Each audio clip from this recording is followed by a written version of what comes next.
And we are now live. So welcome everybody to session something, like 8-ish, 7 or 8? 8. It is 8. Ah, I was right, it is 8. Look at me. Yes! Look at me, I remembered. Awesome. Should have checked that before we started. But anyway, welcome back to session 8 of our Pathfinder, or Starfinder I should say, actual play. And we're just going to go ahead and get started like we always do with, does anybody remember what happened last time? We met a creepy goblin, and I almost got blown up because Beauty Die started banging on the door at the wrong time. Beauty Die got kidnapped! Yes! Well, that was way at the end, but yes, that is probably a very important event. Rebecca's character had a day, and and Trump tried to build the space wall. Yeah, so technically the date was actually session before last. And then what happened in the last session was just her stabbing not Trump. His name is actually Ronald Rump, by the way. She stabbed Ronald Rump right in the boing boings. And he passed out and was carried away by his very poorly voiced Scottish companion. Who swore revenge, and then the two of you, Kima and May, released your little fish that you had picked up on the session before into the water, where it was summarily eaten by a bigger fish. Yeah, and then you guys came back and to the hotel and had a night of vigorous and presumably enjoyable lovemaking. I wasn't there, so I don't know. God doesn't follow people into their bedroom while they're having sex. No, that's Santa Claus. Santa Claus follows people into their bedroom. Well, only children, evidently, because adults don't get presents from Santa Claus. That just got really dark. Well, yeah, it's Santa Claus. What's creepier than Santa Claus? Back on topic. Yeah. And then yes, you, Rek, were making bombs in your apartment and almost blew yourself up when you were surprised by Speedy Die. Speedy Die, why were you distraught enough to go visit Rek? There were creepy voices in the air vents. Uh-huh. And, you did follow Kima and May onto their date and were hiding underneath a turtle the entire time, and deciding that you didn't need to get involved because of how easily Kima was able to deal with the strong Absolute Movement members. You just headed back, and on your way back you also heard those same creepy voices and decided to ignore them. So that may or may not be important. Well, I mean, I ran kind of away from them back to my apartment very quickly. And then they showed up again in your vent. Yes, they did. I hoped to get away, but yeah, no such luck. Yeah. And then after you met Rek in his room, the two of you went back over where Rek. Actually, were you on drugs? We found some good drugs. Yeah, that's right. You were on drugs by the time you went back to your room. Yeah. So then you went back to your room, and Rek discovered that it was a goblin. Does anybody remember the goblin's name? No, but it rhymed a lot. I don't remember. The goblin was named Badfuzzle. That's it. Yeah, okay. Yes. Is it Bad Puzzle or Bat Puzzle? Bad, with a D. If you look in the chat, it's like right there. Right below Pronk and Bading Ding.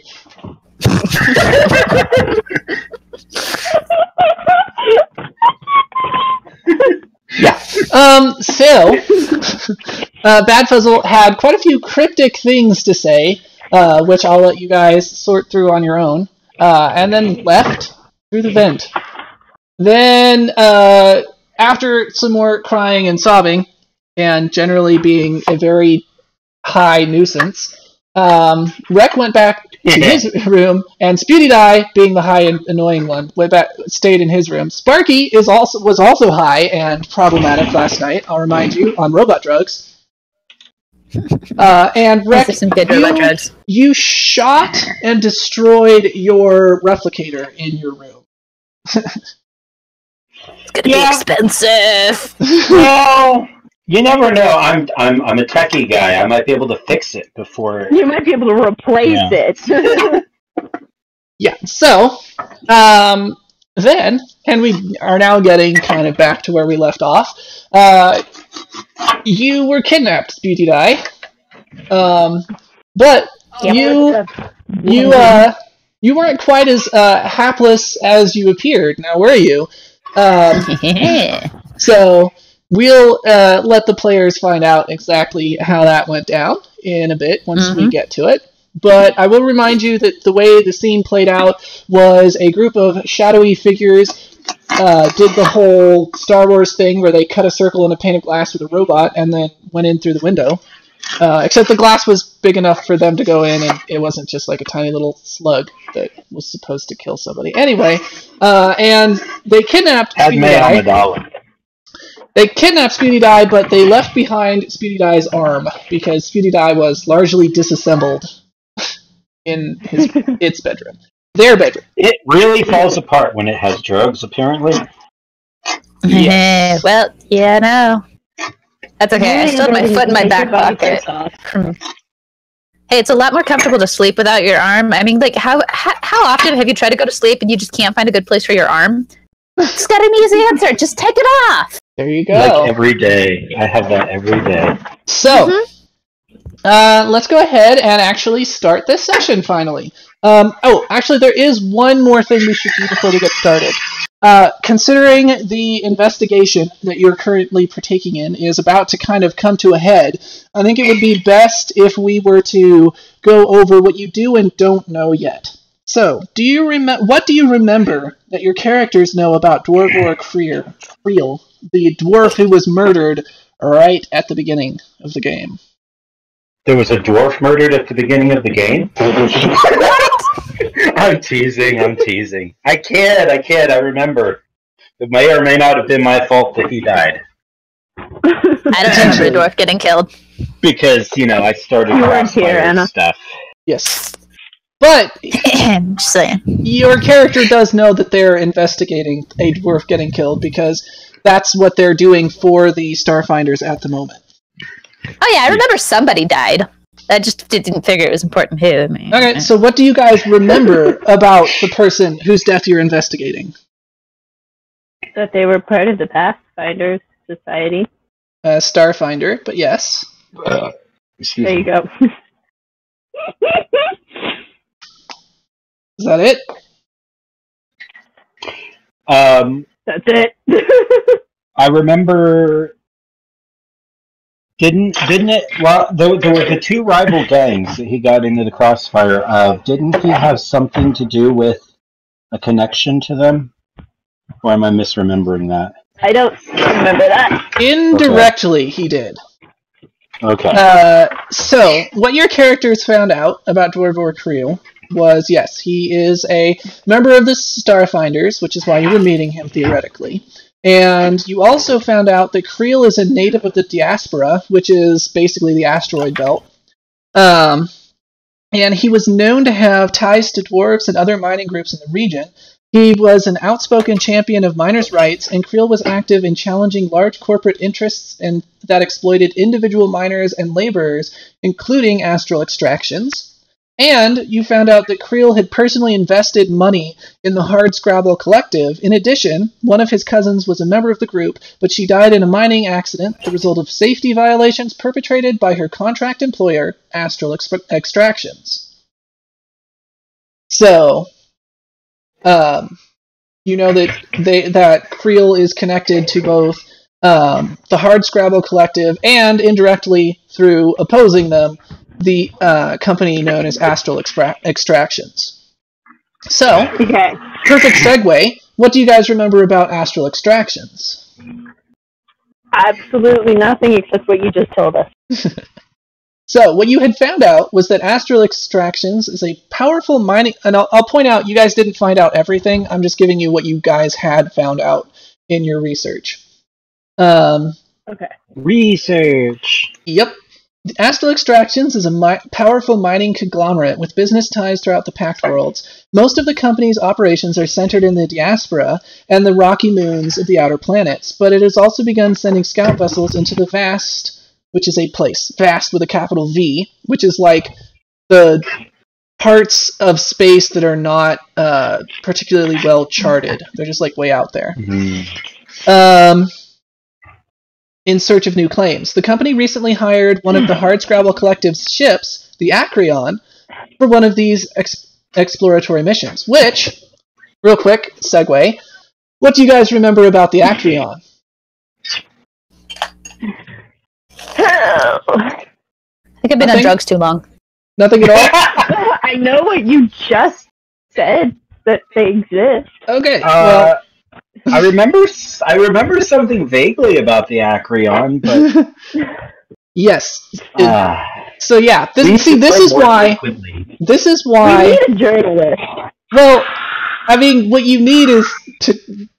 I mean, we have all of this recorded, which is kind of the reason why, so that you can go back and remind yourselves. But that's why I'm doing this quick overview. Is because I was pretty sure you guys had forgotten a lot of what you knew, and that was going to make your investigation here pretty difficult. Well, you had also found out... Thank you for being a merciful GM and reminding us. You're welcome. Because I could have just blown past that and been like, well, y'all are screwed now. So, you had also found out that the public face of Astral Extractions is that of an ethical and respectable corporation. But outside of the public eye, some say the company uses hired muscle, corporate mercenaries, strikebreakers, and even criminal elements as proxies to intimidate and threaten those who stand in its way. I believe that's all you had found out about Astral Extractions, though if you do more kind of research, it's possible you could find more, because you could roll to learn more if you want to later. So now, moving on from Astral Extractions, the Hardscrabble Collective. What do you guys remember about that, other than what's been read just literally now? Nothing. Okay. Fair enough. Alright. So the Hardscrabble Collective is a clan of stubborn asteroid miners that operates primarily among the scattered planetoids of the diaspora. It has no offices or base of operations, but the clan members usually view the Armada, the ever-changing fleet of ships that orbit Absalom Station, as a central gathering place, which, if you guys don't remember, the Armada is where you woke up out of cryostasis. Okay. Collective crews hire their ships... So there's a chance that... there's a chance that the people that sent us here are not a chance. So the people who sent us here are connected with the Hardscrabble Collective? We don't know that. I was about to say. Okay. But it could be supposed. Yes, it could also be unicorns from the planet of space whales. So, Space whales! Yes. It's possible. I vote space whales. I just think it's funny that you started to say stubborn something, but it broke up, and so what I heard was stubborn ass, and then you just kept on going with stuff. That's why I kind of cracked up. It's stubborn asteroid miners. Stubborn asteroid miners. Okay, well you can see why that made me laugh. There you go. I figured it was something to do with the fact that the word asteroid is amusing to you. The Hardscrabble Collective crews hire their ships out to a wide variety of business concerns, including Astral Extractions, which recently employed the collective ship Acreon to scout for new mining prospects in the Vast. While the Hardscrabble Collective calls itself a clan, it is more of a cooperative business enterprise, a coalition of dozens of ships crews who have banded together for mutual benefit and safety. While some of the collective's minor members are related, most of them are individuals from a dozen different races: humans, dwarves, androids, Ahsoki, and more. Nevertheless, the Hardscrabble Collective is as tightly knit as many families, and members fiercely look after one another's welfare. Okay. Fiercely. So, moving on. There was, as you mentioned, a fight out between two different gang groups, whatever. 2 different gangs. Yeah. So, do you guys remember what they were called? We'll start there. The level 21 gang. Crew. But you were close. Level 21 The crew. level 21 crew. And I don't remember the other. And that other one. Okay. Team 17. I don't know. I'm going to assume that means nobody remembers. So the other one was the Downside Kings. Oh, yes. Right. Now it sounds familiar. So, what do you guys remember about the Downside Kings? These are the ones that you... They're highly dangerous. These are the ones that Kima stabbed and left poisoned for the police to pick up. Because you actually managed to only attack and kill the Downside King members, and the only wreckage fired at the level 21 crew and was so pitifully ineffective that they just ignored him. Not actually, so the but level 21 crew were all girls? No. Now, I told you when I set up those tokens that I didn't want to make a token for each individual person, so I picked one for each. They were not representative of what the characters actually looked like. They weren't a bunch of clone gangs where one was all clones of some random girl and the other one was all clones of some random dude. I just picked some pictures. I made that very clear. I picked the wrong ones off. Now let me make myself perfectly clear. So, yeah, the Downside Kings are the only ones that you've actually killed. So Rebecca remembers that they're dangerous. They're bading-dings? Yeah. To be fair, I was high for most of this investigation, so... You're high for most of life, so... Actually. Didn't we mostly study the level 21 gang? The police officer of the group? So I'm not sure I remember much about the Kings. Well, May actually told Kima a decent amount about the Kings on their date. Oh. Cool. And you have investigated both. So, what you've learned about the Downside Kings is that they are a brutal street gang that controls several decks of Absalom Station's lower levels, or Downside, through a combination of intimidation and violence. They are known to engage in a wide variety of illegal activities, from extortion, fraud, robbery, smuggling, and theft, to drug and arms trafficking, kidnapping, murder for hire, and trafficking in sentient species. You know that turnover among the Downside Kings... I want to traffic in sentient species. Isn't your character, like... Considered illegal. This seems very much against your character. Well, I guess it depends, actually. Your character probably cares more about low-level sentient species, like animals and plants, than about actual, fully sentient species like elves and dwarves, so... No, I can see that, actually. Elves and dwarves can go to... level hockey sticks! Well, looks like somebody needs to write up a new entry in the swear chart, which I did put together, by the way, since you never did, Wayne. I made a whole dictionary once, and it got erased somehow. Yep, because you didn't put it as a Google Doc like you should have. And then I just was like, and then the last play session, you kept being like, add that to the list. So I'm like, are you serious? Yeah. You were like, yeah. And then I was like, oh. I mean, I have to do that again? Oh, shit. Okay. I made Charlie snake into a pretzel. What? Oh, really? Look, I can fold pretzels now. Good. Anna, we need to make pretzels. Good to know. Anyway, my point being that you did not do your job, Wayne. And so I had to do it for you. Alright, well, thank you for doing that, and I will continue to maintain it. I'll open it on my Google Drive as soon as I get back over to my keyboard. Cool. So then you also learned that turnover among the Downside King's leadership is high, but the gang's current boss is a barbarous human woman named Rani Nadaz. And that's all you learned on them. So then, level 21 crew. Attempted to kidnap our android. What do you guys remember about the level 21 crew? That most of the people on level 21 like them. Okay. They look out for the man. They're like Robin Hood. Sort of, in a way, but yeah. That's all I remember. All right. Didn't they like get hired to protect people at some point or something like that? They do at times hire themselves out for protection. Yes. And Rebecca, you learned from May that if you needed to get in contact with them, you could go to a place called Mama Fat's Bodega and ask for a meeting.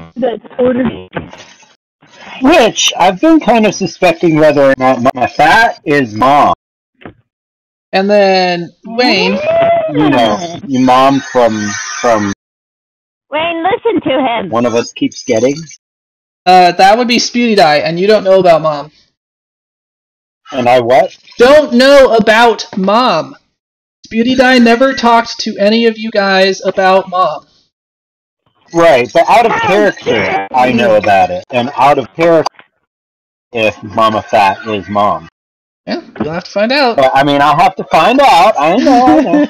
But I'm just saying, this is something that... And Wreckage was also invited by an Isoki with black hair and purple highlights, or black fur with purple highlights, to go to Mama Fat's Bodega and to request the Jabaxin special, at which point he will be offered work. She's the one that I played poker with, right? Yep. Yeah. Her I remember. Yep. Of course you do. She called you cowboy. Apparently what it really takes for me to remember facts is to associate it with a pretty lady. Yup. So... Because we know what Wreckage thinks with. So we've covered pretty much all of it. You know that the gang has been known to hire itself out to defend marginalized and threatened groups or factions, and that a grizzled Isoki called Jabaxa currently leads the 1201 crew. Jabaxa? Correct, Jabaxa. Okay. The Jabaxin special. Oh my god. Wah, wah, wah. You just put two and two together. You could hear the gears clicking. I figured he hadn't at this point, so I thought I should actually point that out. Yeah. Our poor Roomba ate a shoestring, so I'm fixing that real quick. Alright, so that is everything that you guys have found out so far, I believe. So, hopefully that'll get you guys caught up to where you won't be super lost. Too late. Alright, are we ready to actually finally get started now? Yes. Okay. Yes. So, Kima, you find yourself in a forest, wandering around. You're surrounded by these enormously tall trees. There's a moist, damp atmosphere, kind of just clinging to your skin. It seems to be early morning, or late afternoon, given the lighting and the chill that's starting to settle in. You can see throughout the forest just dripping, what's that? Lichen? Is that what that stuff is? The stringy stuff that hangs off of trees? I'm so smart. I'm a smart boy. Anyway. It's lichen or moss? Yeah. So, there's dripping lichen, and in front of you, you see two paths. One to the left, and one to the right.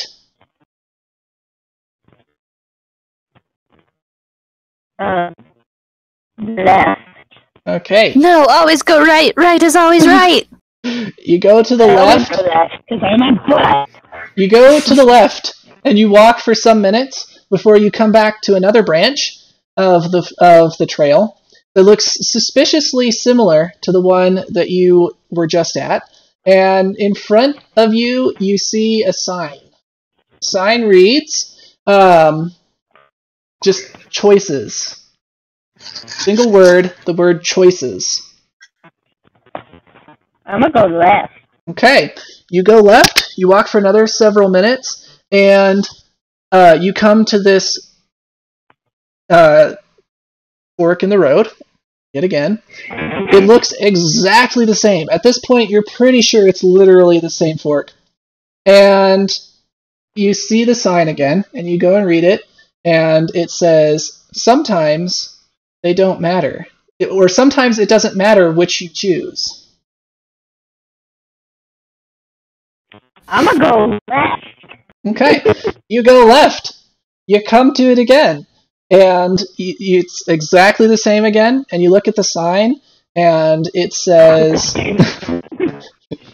It says, sometimes you need to think outside of the box. You cut out a lot there. I have no idea what you just said. Yeah, I think you're too far from your computer.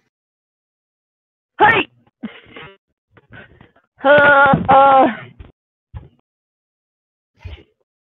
I'm gonna go through the forest, right down the effing middle.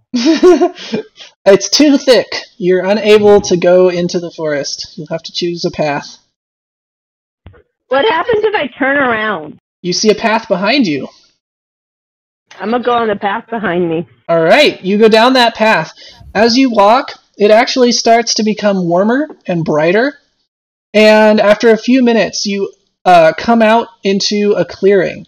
And ahead of you, you can see a single enormous tree stretching up so high that the top of the branches are lost in the clouds.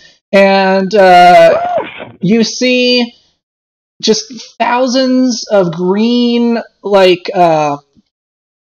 they look like vines or something, hanging all over the tree. It's more vine than tree at this point. Ooh, cool. Can I go up the tree? You can walk toward the tree. You're nowhere near it right now. I'm going to try to walk towards the tree. Okay. As you're walking towards the tree, it continues to get warmer and moister, and then eventually you get almost up to the tree, and as you do, as you're approaching it, you think it might be your imagination, but it seems like those vines are moving, and not with any wind, of their own accord. And then, as you come right up to the tree, you see that they definitely are moving. And this enormous green shape lowers itself out of the tree. It seems to be a green squid with thousands of tentacles worked all throughout the tree. Not just on top of it, but many of them are going inside and around throughout the tree. And it lowers down its body, and there's a single burning red, or orange technically, a burning orange eye, and it looks straight at you. It blinks. I am going to try to walk towards it. Okay. As you begin to do so, you hear a booming voice inside of your head, and it says, "Are you still there?" Yes. Are we still there? I don't know what that means. Are they still there? And then, suddenly, the squid creature shivers and pulls itself suddenly back up into the tree, and works its tentacles back around and goes still. And then you hear a much quieter voice, but still the same one in your head, and it says, "She's still here." Who? No answer. So then, you hear a growl coming from behind you. The growl of a large animal. I'm going to turn around. Right. As you turn around, you see an enormous golden fox with 9 tails. It's that thing! Sorry. The fox locks eyes with Kima, and she shouts out, "She's mine!" and then launches herself at you. And immediately... Head off? What? And rips my head off? Question mark. More or less, you're immediately overpowered by the enormous animal, and you can feel the fox's fangs digging into your neck and biting in, and just before you imagine you would have felt your spine breaking and the ripping sound of your head being pulled from your shoulders, you awake. Noise. Alright. So, we're going to cut to Wreckage now.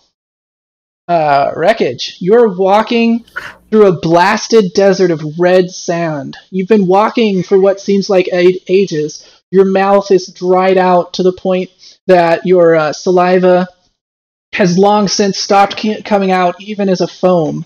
It's just dry, and it feels like every time you close your mouth, you can feel sand gritting between your teeth and your cheeks. But you continue walking in the vain hope that perhaps you'll finally reach some water.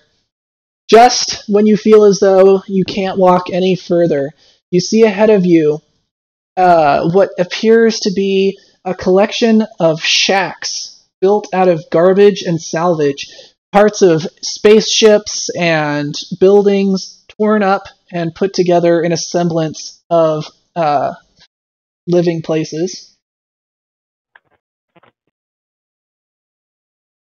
I approach them? Okay, so as you approach closer, you get this feeling as though you know this place, that you've been here before, though you can't quite place it.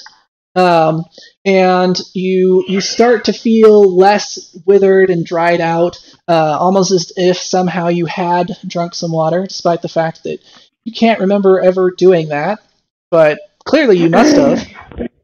And you begin wandering through the streets. As you wander more or less aimlessly, you notice a family of about 3 or 4 dozen Isoki. You can't quite make out their faces. Somehow they're obscured, but you seem to know that these are your family.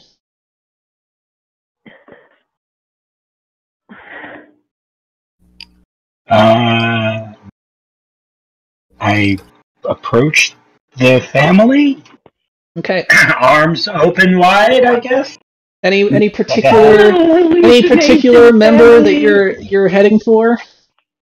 Say what? Any particular member that you're heading for? Mama. All right. As you approach a middle-aged, plump Isoki that somehow you believe is your mother, though you cannot see her face. You shouting out "Mama." I'm assuming you actually were saying that out loud. No. So you're just walking silently with your arms out, being like, "I'm normal." No, it's just more of like I'm happy to see her, I guess, and I'm just like, and okay, darting toward her for a hug. I mean, I don't know that rats are that affectionate. Oh yeah, the Soki families are very close. You're rat. I meant, well, they're space rats. Generally, Isoki families. I'm kind of a space pirate, so. Generally, Isoki families are very close. If that answers your question. All right, fine. I yell, "Mama!" And the stuff. Mama! Okay. You run up, grabbing the middle-aged plump Isoki in your arms, and she at first seems surprised, but then looking down at you, she kind of hugs you back, and then after a few moments, you feel her kind of stiffen up and she pushes you away and looks at you, what you would assume to be very seriously. You don't know how you can tell because you still can't see her face, but she seems somehow to be consternated. And she says, You shouldn't be here." Why not? So she just points at your neck. I look at my neck. All right. I guess I can't look at my neck. I guess I look down. You look down, and you notice for the first time that the entire front of your body is soaked, and the ground in front of you is soaked, and your mother's chest is soaked, and you are bleeding profusely from a hole in your neck, just gushing out. Pulsating sprays of arterial blood. What? Eek. You're making a mess on the carpet. I guess I grab it where it's bleeding and try to stop it. Okay. In a panic. As you are panicking and trying to stop it, somehow you realize that you must have run away from where you were because you're nowhere near your family anymore. You're somewhere off on the outskirts of town. You don't remember running, but clearly you did. And you see, as you futilely attempt to hold your blood inside of you and it just squirts out between your fingers, a strange human dressed in colorful silk robes, emblazoned with a red snake, walks up to you and notices you and the wound at your neck. And without hesitating, he immediately tears a section of his robe off and winds it up to kind of make a bandage for your neck. And the blood stops squirting. Suddenly your body is clean as if it had never been there. And you find that you are sitting down on a bench made out of a seat that has been ripped out of an old taxi. And the man is sitting next to you, kind of fussing with his robes where he's torn them.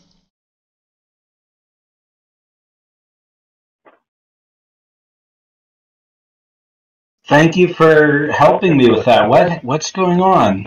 Things seem kind of strange. Who are you? I wish I knew the answer to that question. I've been wandering this desert for, well, as long as I can remember, though. Somehow I'm certain this isn't my home. The only other thing I'm certain of is somehow I know that I failed. Failed what? I don't remember. Something important. My destiny, my potential, my goals. Failed. Through no fault of my own. And then, as he says that, it's just kind of fading out, and you wake up slowly, your eyes just blearily parting, as the bright neon lights of the room around you are digging into your consciousness, and you realize it was a dream. That was intense. And you are not bleeding from your neck, by the way, which I'm sure you check. Woo! All right. I'm glad. But he does have a scar on his neck. Am I still covered in mucus? You mean the bed mucus that keeps you warm at night? Depends. Did you specifically deactivate the bed mucus? No, I just woke up. Okay. Well then, if you went to bed at an expected time, the bed mucus is supposed to naturally evaporate so that it's all gone by the morning. But if you've been sleeping significantly less than the expected time, like you went to bed late or whatever, then yes, you still have mucus on you. Okay. All right. I probably slept less than the normal amount of time, so I am still covered in mucus. So at first, when I wake up, I think the mucus is my blood, and I kind of freak out and jump out of bed, and then realize it's just bed mucus. Okay. And then you collapse back onto the bed, swearing softly to yourself. Or loudly. This is wreckage we're talking about. Okay. So, Sputy Die. Yep. You actually don't dream at all, surprisingly. Dun, dun, dun. But... Isn't that because it is a robot thing? No, and androids can dream. Powers down? Androids can dream. Oh, okay. But Cool. this particular android was so zonked out on drugs that they didn't dream. Got it. Alright. Anna, can you see? Yes. Blackness. Okay. I can see. So just blackness, nobody else can see? All I see is blackness! Okay, not a surprise. Well, I will put you guys in the corner. You are not actually there, so keep that in mind. No. Now can you see?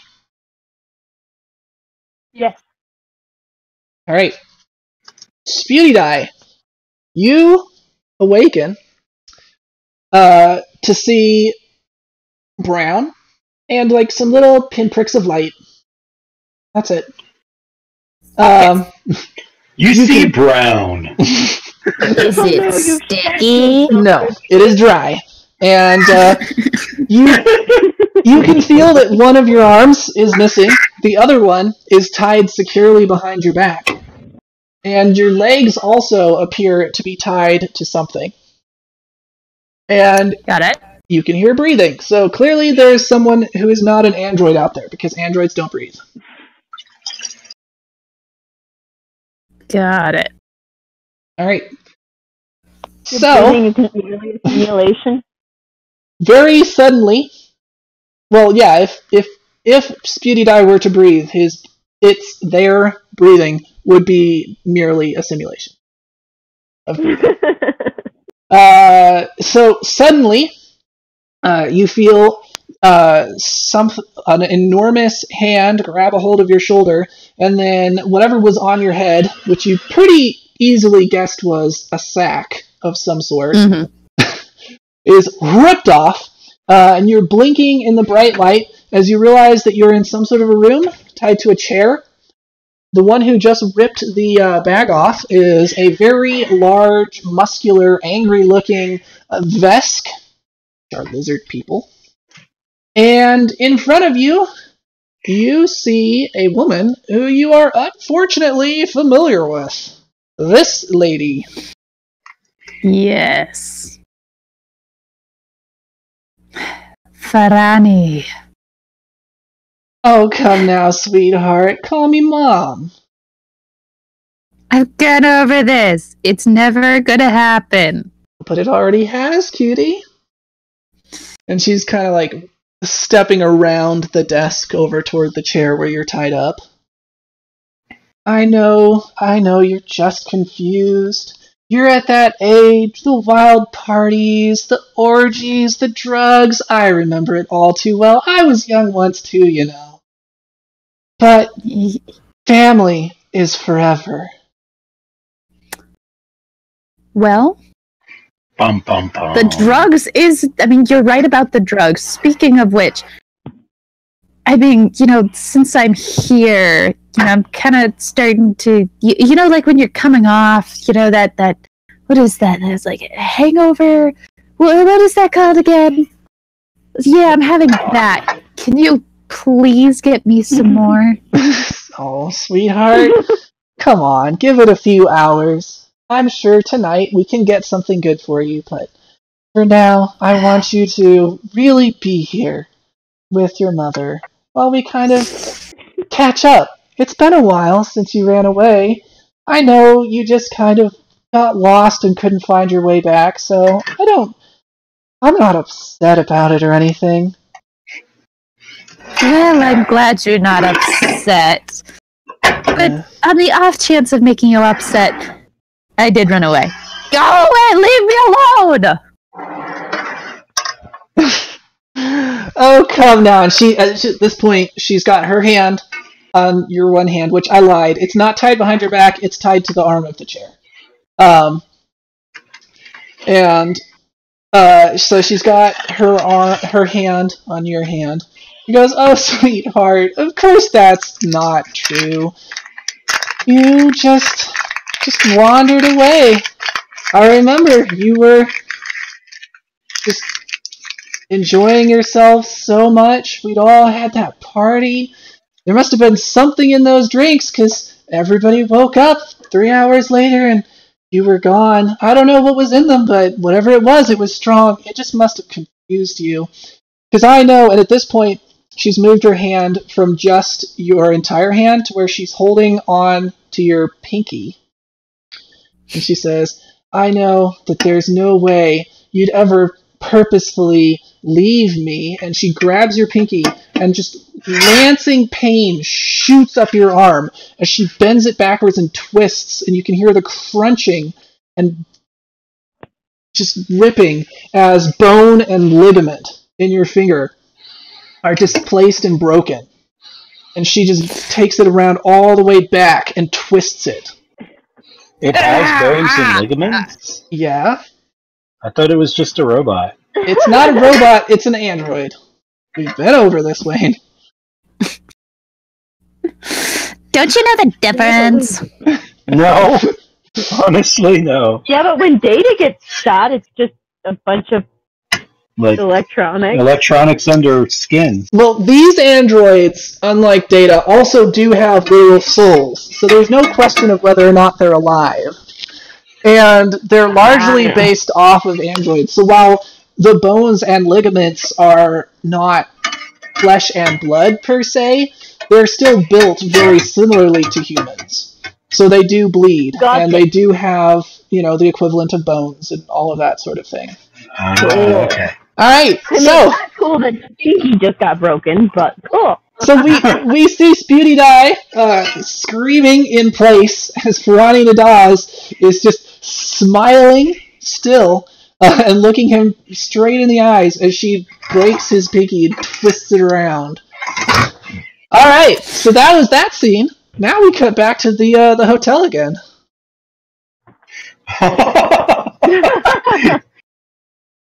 Alright, so I'm going to leave it up to you guys. Kima, Wreckage, who wants to go first? I guess me? Okay, Kima. Last night, since God wasn't there, was your vigorous lovemaking enjoyable? I assume so. She hopes so.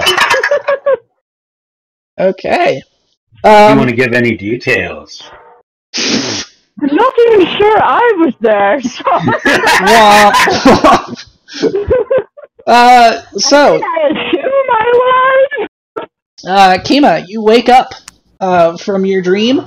A fox just ripped your throat out, and an enormous squid was in a tree, which, as you're thinking back on it, the tree looked a whole lot like a giant head, where the branches kind of made the outline of a brain, and squid was just worked throughout the whole thing. Looked kind of like something you saw on a computer screen like the day before. A little bit.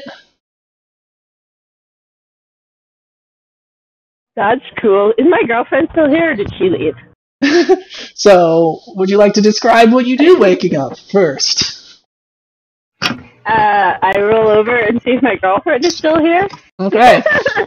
So you roll over, presumably kind of at least hoping she's still there, and are disappointed to find out that, and by the way, you bought yourself some blankets because you are tired of the pronking bed sludge and do not like using it. Yeah, I'm really tired of bed slime. So you got yourself some blankets and pillows that were real to use on your bed, and you roll over and kind of where where you last remember seeing May is just now an empty spot with the blankets, slightly disturbed, but otherwise nothing is there.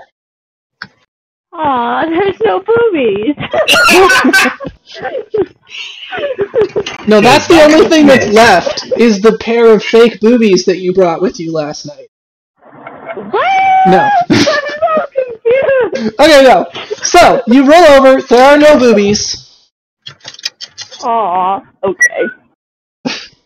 I'm gonna lay there, I'm gonna think for a while. Okay, I would assume, being a modern space human, you check your communicator first thing in the morning. Like you do.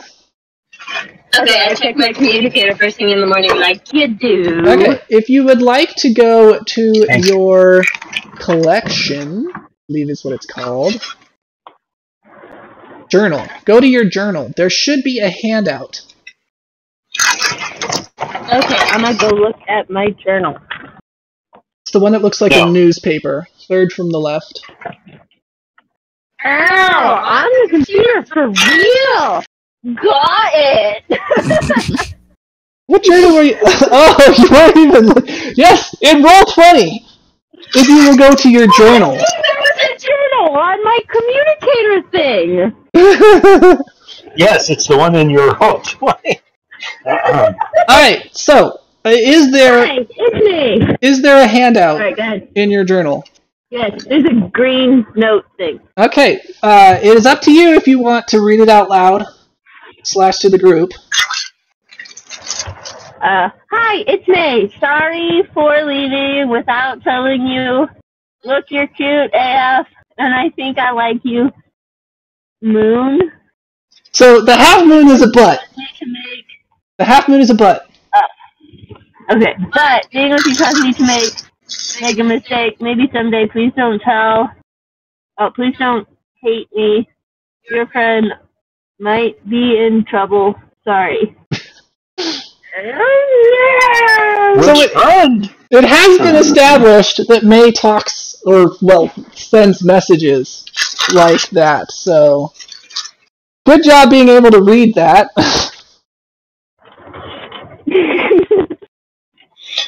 You can read your girlfriend's writing.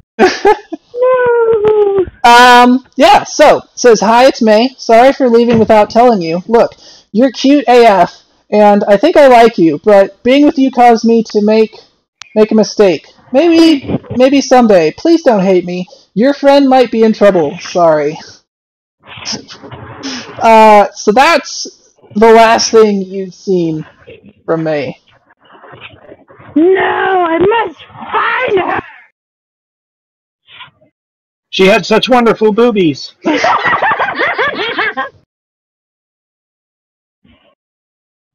Alright, so.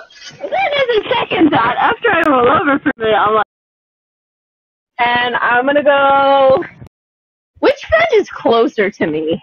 You are closer to Beauty Die, I believe, because Wreckage, you specifically got a room on the other side of the hotel from him. Yeah. Alright, so I'm gonna go to...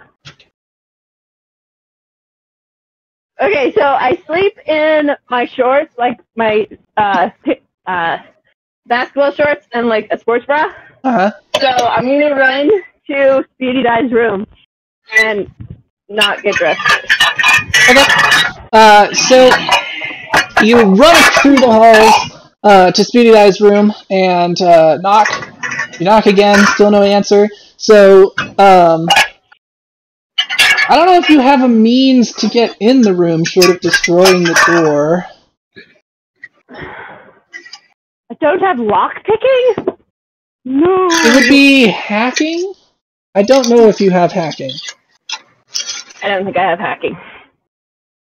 I would be kind of surprised if you were any good at hacking, because that's kind of more Wreckage's thing. No, here we go. Skills. I don't even see it anywhere. So, since I can't get in the door, I'm going to go to... Okay. So I'm going to go back to my room first, put on a tank top, and then go to Wreckage's room, because cheeky pervert. Pervy little rat. Alright, so let's cut to wreckage now. You just collapsed onto your bed after a horrible dream where you were squirting blood all over. And you sit up again. And how does wreckage sleep? Like, how much clothing? How much clothing? Natural. Just his fur. He has space pajamas.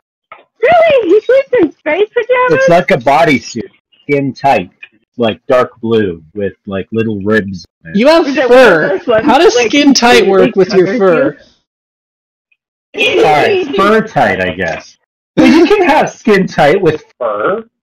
Yeah, but you'd look like a weird stuffed pillow at that point, because your fur would be pooping up in your pajamas. Do you have one of those that like covers your head and everything? You can't see anything. No. Oh. No, he's got literal space pajamas. Like, it's got like stars and spaceships on it. Yeah. That's funny. No, they're like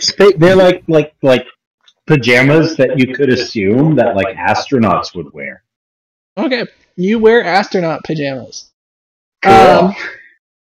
So you sit up to get out of bed, and looking over the edge, you see Sparky holding your pants up to you. Sparky's doing what? It broke Holding your pants up to you. For you to kind of step in.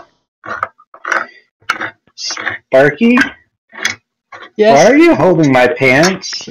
Sparky wants to help, Master. Sparky was bad, and Sparky is sorry. Sparky wants to make it up by helping Master. Here, Master, I will put on your pants. I'm just so tired, I'll let him do it. Or his pajama pants? My everyday pants. Yeah. So, Oh, God. Sparky starts dressing you. For some reason, still wearing the French maid outfit that Cutie Dye got in.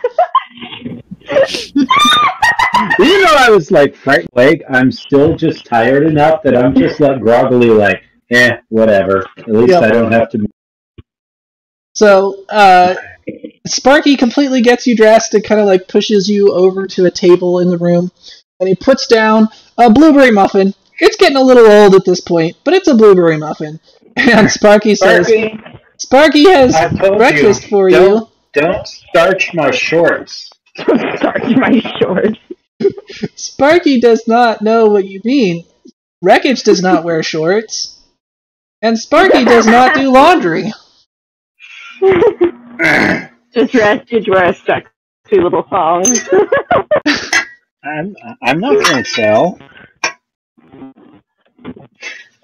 Sorry, what's Sparky doing now? Sparky is trying to feed you a 3-day-old blueberry muffin because he still has all those old muffins that he made with the replicator before you shot it. Okay. Here, hand me that muffin. I just eat it on my own. Alright. Or take a bite of it on my own, I should say. Cool. Sparky just stands there staring at you. Yeah. Is Have you heard anything from the others today? No, Sparky has not heard from any of the others at this point of the day. How you doing since the USB incident? Sparky feels all better, almost as if his code had been thoroughly cleaned by an intelligent and wonderful master. And he looks at you.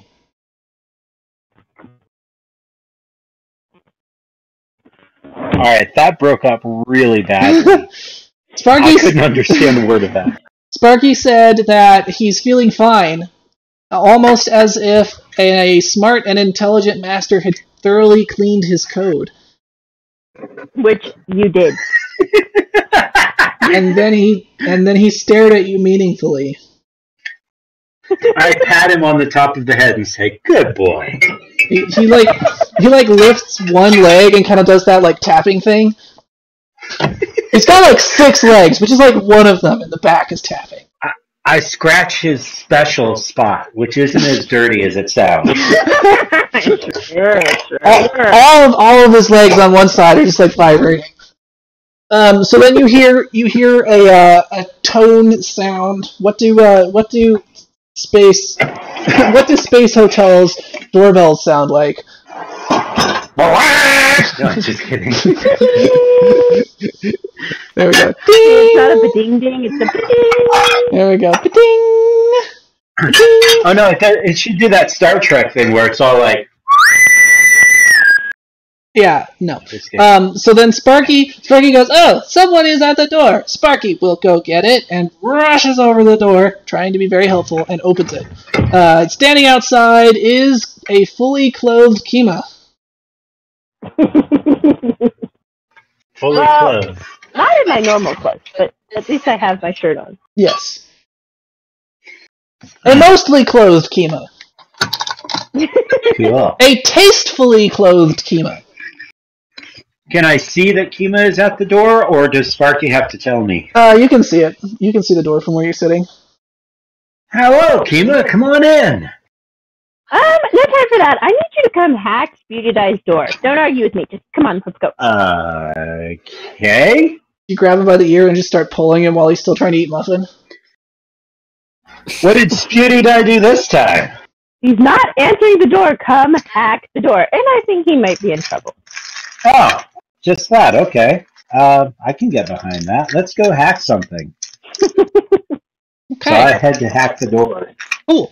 You guys, at least Kima appears to be rushing. Wreckage is probably dragged back to Spooty Dye's door, which involves going all the way down to the first floor and then way up on the other side of the hotel. Because it's built like a V. Is he still eating a muffin while I carry him? I mean, Sparky has like 3 more muffins, so Wreckage has a supply if he wants to keep eating muffins. I probably drop my muffin as I'm being pulled. Well, I just pick you up because you're so little and adorable. I still probably drop my muffin.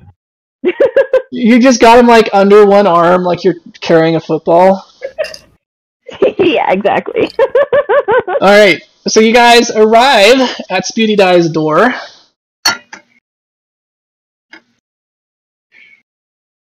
Okay. Alright, you're at the door. I'm assuming it's just where Tomato touched it. Okay. Well, Wreckage, do your thing. Hack the thing. I don't know. I hook up my brain to the door and start trying to hack it. Disgusting. Okay. But do that thing. I assume I have a thing to do that with. Yes, you do. That is one of your things. Yay! I pull my thing out and stick it in the door. Cool. So that would be a computers check. Alright. I'll run the computers check in just a second. You've got a +10 to computers, so you've got a pretty good chance here. Okay. Alright, so. Rebecca's rolling it for me. I was in the process of grating cheese because I'm making homemade pizza. Roll E20.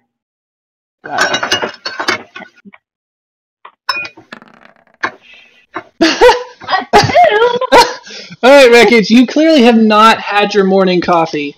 Because you just, you'll plug it into the wrong hole, and you just get, an electrostatic shock right to your brainstem.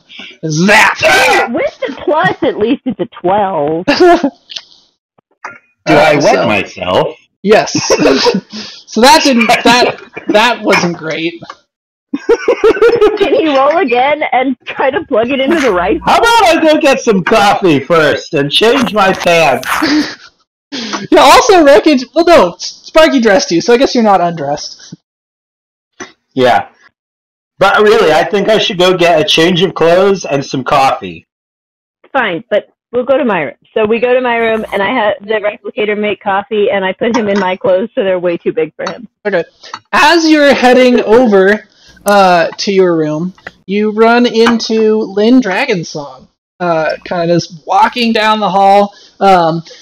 Walking in front of her is her robot butterfly, her drone, I guess technically Butterfly, and then she's kind of just going along behind Butterfly, more or less oblivious to what's going around her. She appears to be going over some sort of missive that she's reading off of her communicator. You're welcome to just walk straight past her if you want, or you could talk to her.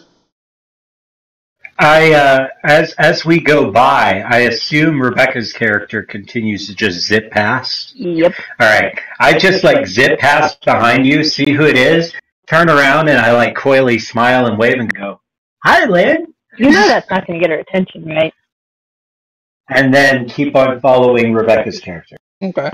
So Butterfly does turn around and kind of like, I don't know, indicate that she's seen you, but then Lynn, like, doesn't even look up. She keeps walking, and Butterfly, like, turns around and notices that Lynn is about to walk into a wall and kind of, like, grabs her and turns her back so that she's walking down the hallway again. So adorable, those two. Alright, so you two get back to Kima's room, and, do exactly like Rebecca said. So, Wreckage, you've got a hot cup of coffee straight out of an actually working replicator that wasn't shot. And you're dressed in like enormous women's clothing. Enormous for you. Normal size for, like a 6 foot. Well, you're probably more like 5'5" ish. Wreckage, you're short. Like shorts and stuff instead of like shorts and a tank top instead of my normal stay clothes, which I am now wearing because I changed in the bathroom. Yeah. Alright, so you guys are dressed now. What do you do next? Wreckage, your brain is definitely feeling much more alive. So I'm gonna put my thing in the door again. Alright, you guys go back to the door. Take a quick break for like 10-15 minutes. I guess. I don't know how difficult that is to do. Can you just play like background noise? I don't know. There's a whole. They've got an animation.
Alright, we're back! Wreckage, you were just about to plug your brain back into the door and try to open it again. Yep, I plugged my brain in and I poised my, I don't know, mind over the proverbial keys of the hacking keyboard, and then it starts one of those things where I'm like in a mind palace in my mind. That's seeing not how hacking myself works at all. At a touch screen, doing that thing where you're just typing frantically and crap's happening on the screen, because that's what happens in movies. Yeah, except that you are actually literally typing frantically on a screen. In real life, not in a mind palace. Just on a virtual keyboard. Laid out before you. I thought my brain was hooked up to it. Well, your cerebral cortex is helping. One of those crazy people who are talking to themselves. Oh, okay. All right. You can't see the headphone thing. all right. But your cerebral cortex is helping you, but you're not actually like mentally interfacing with the computer. Mm-hmm. Not directly. Would you like to roll again?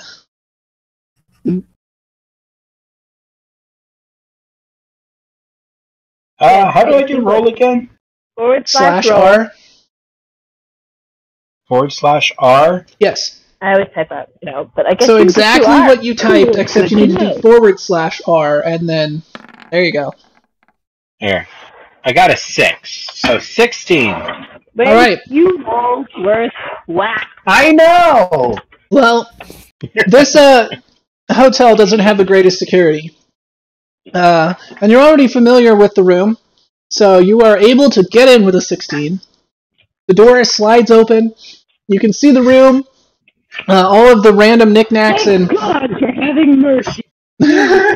all the knickknacks and clothing that Spewdy Die bought that he didn't either dress Sparky up with or burn are strewn about rather haphazardly, but to Wreckage, he can tell that this is exactly how it looked last night. But the big difference is that Spewdy Die is no longer in his bed. It is completely empty. Would you guys like to roll perception? Yes. Roll perception. YouTube channel. Or whatever tube channel. Space tube. You're gonna check Spewdy Die's HoloTube channel? Is that what you were saying? Yes. Okay. Yes. So I'm doing perception. Spewdy Die, what was the last video that you uploaded before going to sleep? The last video was the interview with Rebecca's character and her girlfriend. There you go. So you see... I should not be the one rolling perception. That little asshole. That's exactly what I'm going to say, as he's the brat looking around. Okay. I should not be the one rolling perception, because I just got 9 with my bonus. Okay, yeah, you don't see anything out of place. Not even the giant hole in the window. No, I'm just kidding. You do notice a giant hole. You do You do see a giant perfectly circular hole in the window.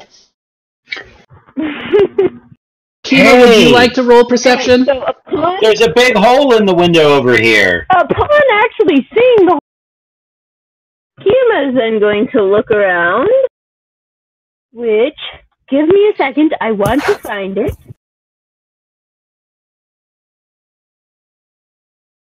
I've been trying to get familiar with my character.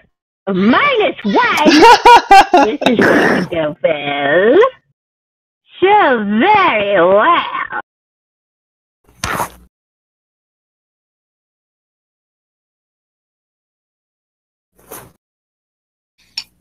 I got a 4! Thank you, heaven! Alright, Oh, God. Spewdy Die. Excuse me. You hear somebody go, "Oh look, there's a hole in the window," and another person go, "Oh what? I don't see anything." Hey! Hey guys! Hole in the window. Hey guys! Guys over here! Untitled bed! Over here, guys! Yes! So I look under the bed. Okay. I look under the bed. Under the bed is... That's roll perception again? No. Under the bed, with a very bright flashing light that you cannot miss, unless you're literally blind, is Beauty Die's arm. It has a speaker in it?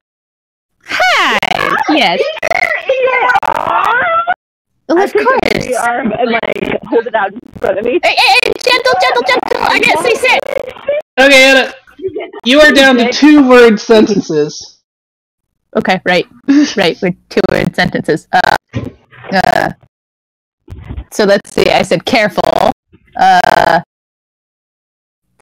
Hey guys. I seasick. There we go. Stop! Okay, I stop. Took long enough. Anna, that is not a 2-word sentence. Where are you? That was a 2-word sentence. Anna, took long enough. Oh, took long. Oh, yeah, took long. Where are you? Not here. Obviously. So, Thomas, I forget. Did we figure out? Because my consciousness is in the arm, but is it connected? No, it is not connected, and it is a portion of your consciousness. Got it. That's what I thought. Portion of my consciousness. Okay. So, yes, I know. Mom came. and then you bring up on the screen, on the communicator, you see an app pop up, which is a sound recording app for voice journaling, and it appears to have been running for 8-ish hours. You record your sleep? Wait, was that you actually saying that to my character? Yes. Oh. No. Safety. Okay, so I click the thing. Okay, so you scroll through it. It's relatively quiet for most of it, and then sometime about 4 hours ago, you see some activity, and you listen in on it, and you can hear some quiet noises in the background, some footsteps, the sound of breathing, and then you hear the voice of a person who says, "Oi, this bronking Dash took out 3 of our guys?" And then you have another one say, another much more high-pitched voice goes, "No, that was his friends, or at least it was that Chiro with the pussycat claws." And then the first person goes, "Oh yeah, I can't wait till we get a hold of her." And the second person goes, "Right, those level 21 dinkbags gonna get what's coming to them eventually." And then some laughter. My girl's part of the level 21ers! Run! We've got to get in contact with them! They have his bossy, or his bossy. So, I just posted what they said in the chat for posterity. Well, thank you. No, it was me, because I had the claws, right? That's right. No, it was his friend, or at least that Chiro with the pussycat claws. I'm sorry, Hannah. I'm so sorry. I was trying to be nice. All right. That was loud. So, that appears to be about all of it. You hear what sounds like some grunting and some lifting of things, and then some squeaking on glass, and then some zipline sounds, and then nothing.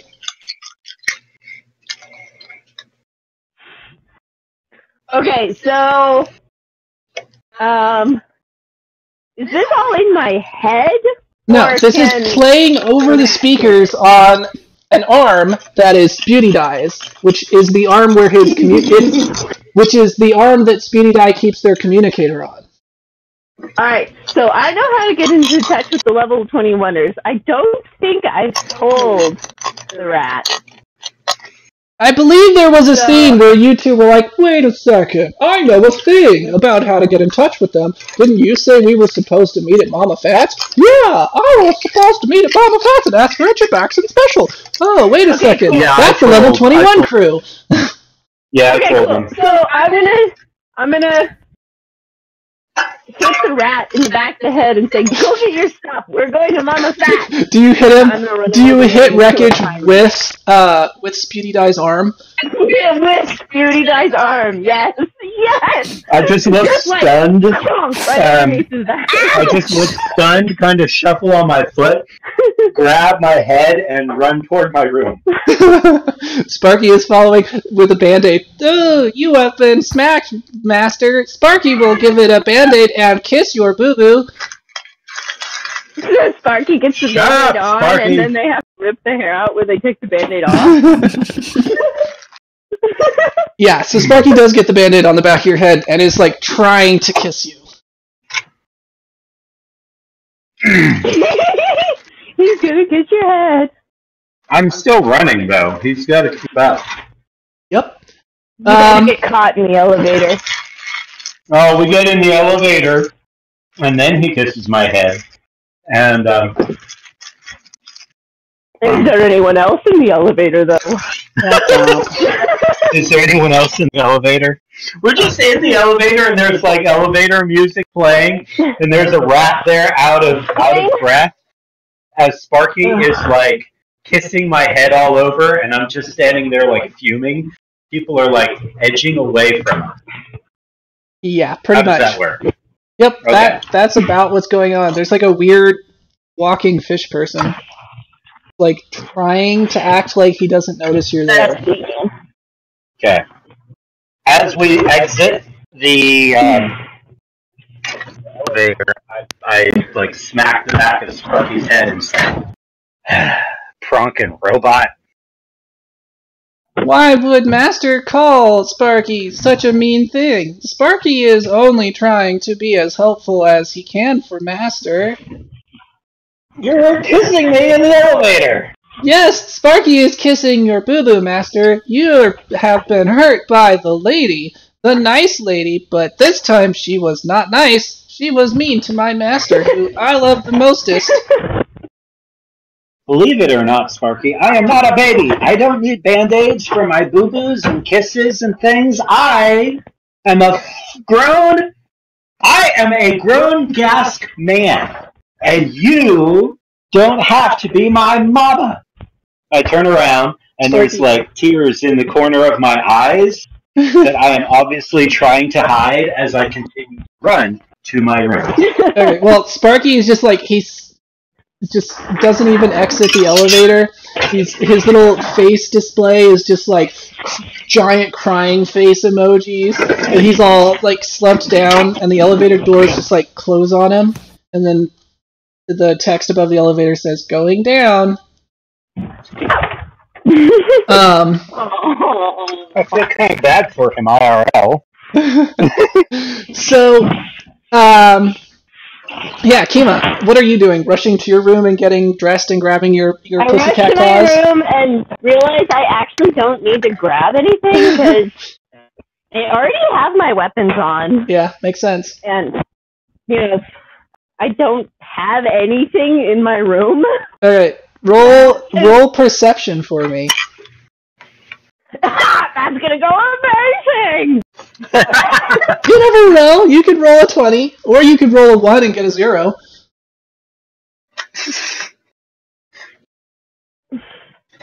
Oh, well. Excuse me.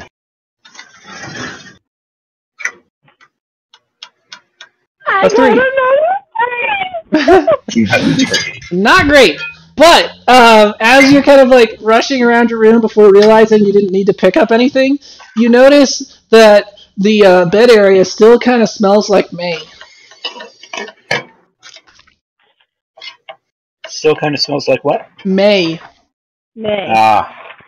I'm gonna go grab like my blankets because those are actually. Well, I don't even think I need my blankets. Do I? look under the pillow. Okay. So underneath the pillow is a like a little bar of chocolate. Cool. I'm gonna put it in my pocket because it totally won't melt. Cool. And then under the bar of chocolate is a little note. Alright, I'm going to read the note. Okay. So it's written very, very poorly, and you have trouble making it out. But as best you can figure out, it's trying to say to make our parting a little bit sweeter. Make our parting a bit sweeter. Yes. To make our parting a little bit sweeter. Aww. But it's handwritten, I'm and her going. handwriting is so atrocious. You can barely make it out. I am going to eat it on the way to Dragon Song's room. Okay. You arrive at Dragon Song's room. You ring the little doorbell. It goes ba-ding ding, ba-ding ding, and you're like, "Why?" And you're just like, "What pranking jokester switched all of the the doorbells to say ba-ding ding?" Which if you look in our swears, I don't know. That's something you're probably thinking, considering the doorbell is literally saying ba-ding ding right now. Okay. Because if you look at our swears sheet, that's one of them. Yeah, I know. That's why I'm trying. But nobody answers. And you will remember that you saw Dragon Song heading downstairs through the hallway as you were rushing to dress your rat. I'm gonna go look in the living or the dining room. Yeah, so like the little cantina down at the bottom. I'm gonna text her and or Butterfly and ask, "Where are you?" Okay. So you're gonna. I mean, are you doing both, or are you gonna pick one? Because I need to know. If I have information for Butterfly, then I'm messaging them both. Okay. So you send it to both, and you actually, in this case, do get a response from Dragon Song. It seems that she's actually more likely to notice you if you pop up as a notification on her communicator than if you speak to her IRL. You get a message back almost instantly that says, Spacebucks, next door to Moons of Sleep. Okay, so I'm gonna go there. Okay. You meet up with a kind of like sad-looking robot, specifically Sparky, down in the lobby. And he kind of like goes up to you and kind of like grabs you around your legs, and he's like, I don't know, robot crying, which just sounds like cry, sad, cry, sad, cry. Sparky, I love you, and that's enough. Let's go. Come on, we gotta hurry. I suppose that at least if one person doesn't hate me, Sparky is still helpful. Sparky will come, and Sparky follows you. Sparky is absolutely helpful. I should like almost ignoring him, but not. Yeah. So he starts following you like a little puppy, and you head next door, and you can see through the window at one of the tables still with her communicator out, Lynn Dragon Song with like a scone that hasn't been touched at all, and about half of some sort of creamy coffee beverage.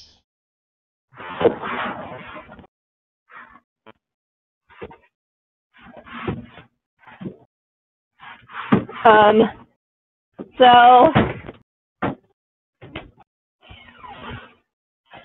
I'm going to change my mind and head back to the hotel. Once I'm at the hotel, I sent her a space maps thing where it's like, track my trip. And I'm headed on what might be a dangerous mission. So, if we're not back by 8, or if you don't hear from me by like 8 tonight, you know where I am. Then I'm gonna go get that. So you get a message back that says mission, 3 exclamation marks. Do you need help? Question mark, exclamation mark. Dot, dot, dot. There might be shooting. But you can always stay in the lobby. Question mark. And so she says, shooting, dot, dot, dot, dot, dot, dot. I really want to help. And then, like, kind of a nervous looking face. So I'm going to message back, the most helpful thing you can do is watch this map. So you get back just the letter K. And then, like, a slightly disappointed looking face. Alright, so I'm assuming you're finding wreckage? Well, on the way to find wreckage, I'm like, we'll definitely need your help after we get this info. And go find wreckage. Okay. So, wreckage. You're grabbing all your gear. Probably took Ema a few minutes to do that, so beyond grabbing your gear, do you do anything before you head out? I grabbed something. You're very quiet, Wayne. I think your mic might be muted. I think we're only hearing you through Rebecca. Can you guys still hear me? Yeah, I can still hear you. Yeah. No, it's Can you hear me now? Yep, I can. Alright, cool. Apparently it did get muted. Womp womp. Alright, so I grabbed something nice for Sparky. Okay, which would be... one of his favorite bits or bobs, I guess. He probably stares at some kind of shiny robotic part that I've got. It's probably actually one of the 300 blueberry muffins still stacked in your kitchen. One of the what? 300 blueberry muffins still stacked in your kitchen. Sure, there we go. I keep forgetting that they're there until they're there. And dang it, they're still there. Yep. Okay, so yeah, I just grabbed one of the muffins to take back to him. Feel a little bad for him. Okay. So you... I'm tempted to say you guys miss each other in the elevators, but in the interest of time, I'm just going to say that you guys both meet at the elevators at the ground floor of the hotel. Okay. So you guys is me and Sparky? Kima, Sparky, and Wreckage are standing, staring at each other at the base floor of the hotel. Cool. So, where are we off to? I say to Rebecca's character, whose name I just faced. Kima. I said it like less than 30 seconds ago. Sparky. Kima, where to? Mama Fats? Yep. Alright, so... we're off to Mama Fats! Mama Fats to get food! So are you planning on heading just like straight there, or are you still trying to get there around noon when Wreckage was supposed to originally get there? Hang on, my phone's ringing. We're gonna head straight there. Alright. So you guys are definitely headed down into the more rough and tumble section of Absalom Station. But out of the lower areas, this is actually one of the cleaner and nicer ones. You know, you notice less shifty characters staring at you as you walk by. There seem to be a few less dead hookers, you know, that sort of thing. And, yeah, you guys arrive at a place, and it's a small, garishly painted building, and there is a sign of what appears to be an enormously fat halfling, and just like shoving a huge sandwich in her face, and it says Mama Fats Bodega. Actually, it probably just says Mama Fats. So, as a reminder, a bodega is like basically if one of those gas station stores were just a store without a gas station. It's like a little store with some basic things that you can buy and some food, and that's about it. I'm back. Okay, have you lost Rebecca? Nope. Okay, you just didn't respond. I was waiting for him to get back. So we're going to go in and look for the counter/bar. Alright, so you walk in, and true to the sign, behind the counter, there is an enormously fat female halfling. She goes, "Welcome to Mama Fat's Bodega! Can I get you anything? You want a sandwich?" I make a great sandwich! The Asoki special, is that the one I'm supposed to ask for? God? No, not an Asoki special. I don't remember what I'm supposed to ask. I would like to order the Jabaxon special, please. There we go. Thank God somebody knew. Possibly 3 of them. Oh, very good. The Jabaxon special. Sounds like somebody here has some taste. It'll be a few minutes before you can get your order. Wink. And she says wink as she winks at you. Are you sure there's nothing else I can get for you while you're waiting? I'd like the equivalent of a space margarita. Sure, margarita coming right up. And she walks by the counter, and you do see like a slightly brownish liquid and a greenish liquid being poured into a glass, and like some salt put on the rim, and a little straw with an umbrella through it. I'm just gonna like look at my phone and look at my messages from May and brew. And she looks back at you and says, "You want that on the rocks, sweetie?" Of course. And do you have something for my robot friend here? Sure, I got something he would like. And so she kind of walks behind another counter, well, waddles really, and comes back with what is clearly a dog treat and what is presumably a margarita, and pushes them over the counter and says, that'll be 1 credit. So I pay a credit. Okay. Sparky is like kind of like trying to figure out what to do with the dog treat. Just like kind of poking it, and then like puts it on the ground and kind of like starts pushing it around, and then like balances on his head.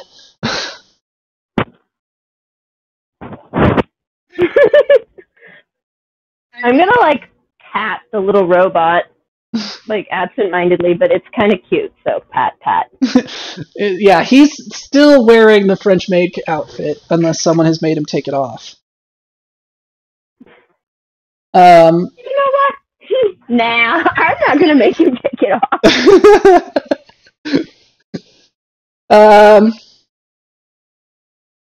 So, as you're kind of watching your messages with May, like, there for a second... I'm just, like, scrolling up and down. Okay. And then you see, like, a little notification that's just, like, says May is typing, and then it kind of, like, stops, and then it goes again, and then it stops again. No.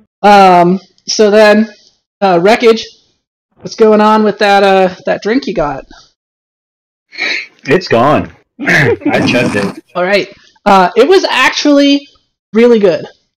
Like, you know, for something you just got out of a place with about a 1/4 inch of dust on the floor,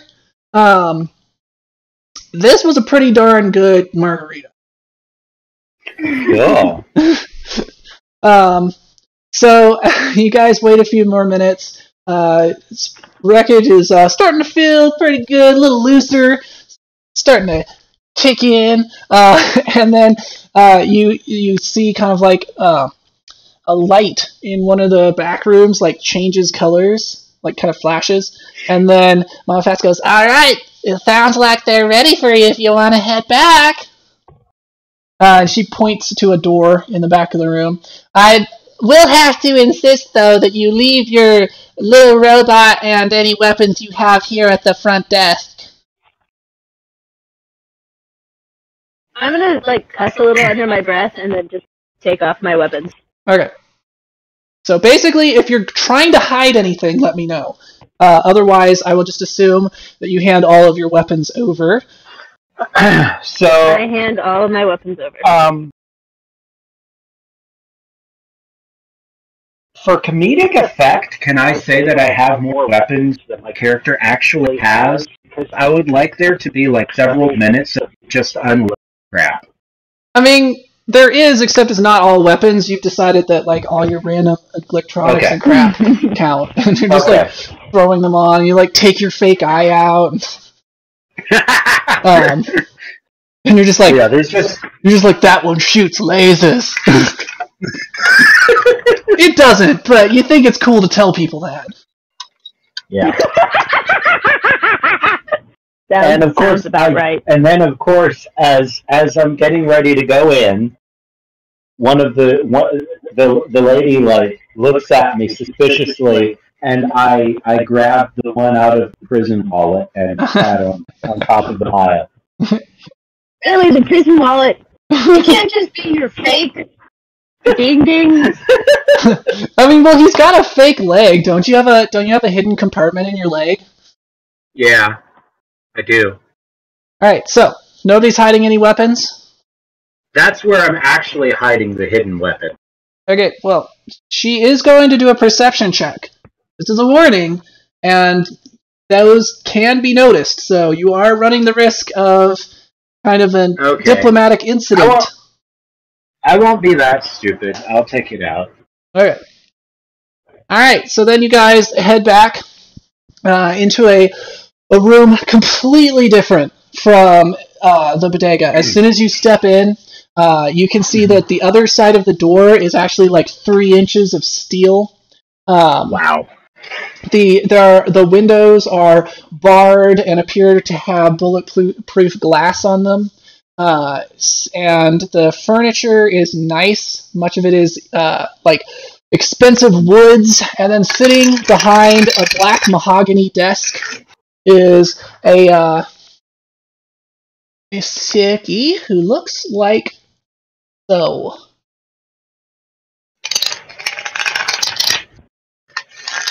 Looks like so? Yes. Okay. Should be able to see on your screen. Excuse me. I had it on the swear things. Okay. Alright. So, as you approach, he takes out a very... well, he doesn't take anything out yet. He kind of waves to you without standing and says, "Please, my friends, have a seat. Get comfortable." As soon as I see... Are you doing cards again, Wayne? Yeah. I tried to have them far away from my... That is very loud. Okay. I'm sorry. I'll stop. Thank you. Please don't kill me, God. Please don't kill me. Alright, so, Sorry. he just said... As soon as I see he's one of my species, I'm instantly at ease. And I just make myself comfortable, as he said. Alright. Kima? I'm just gonna kind of stand behind the rat and like shuffle awkwardly. Okay. I've got my feet up and my hands behind my head, by the way. Okay. Yeah. That seems a little too comfortable, but okay.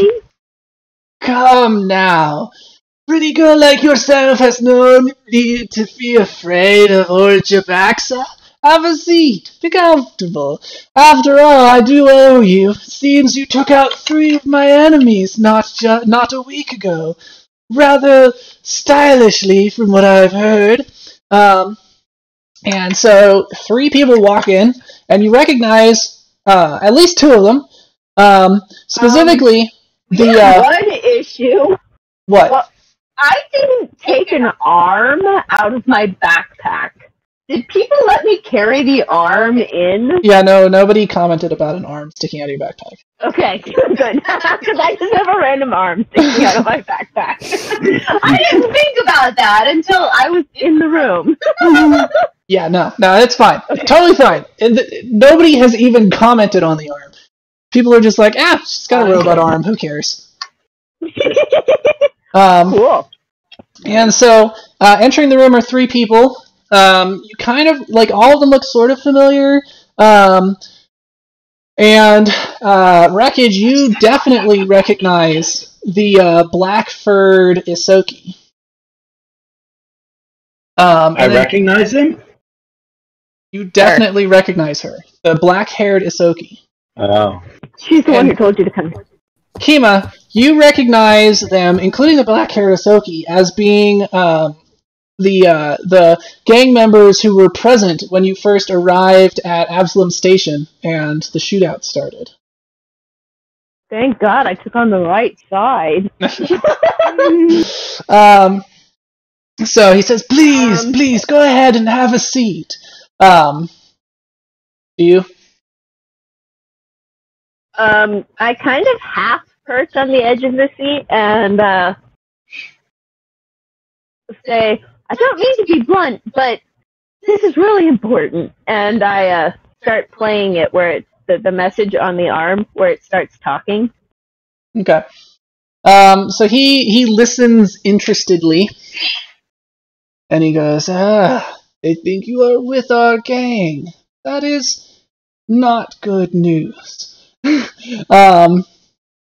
So he says, well, I suppose it cannot be helped at this point, and I did have some work I hoped you would do for me. Perhaps it will kill 2 birds with 1 stone, as they say.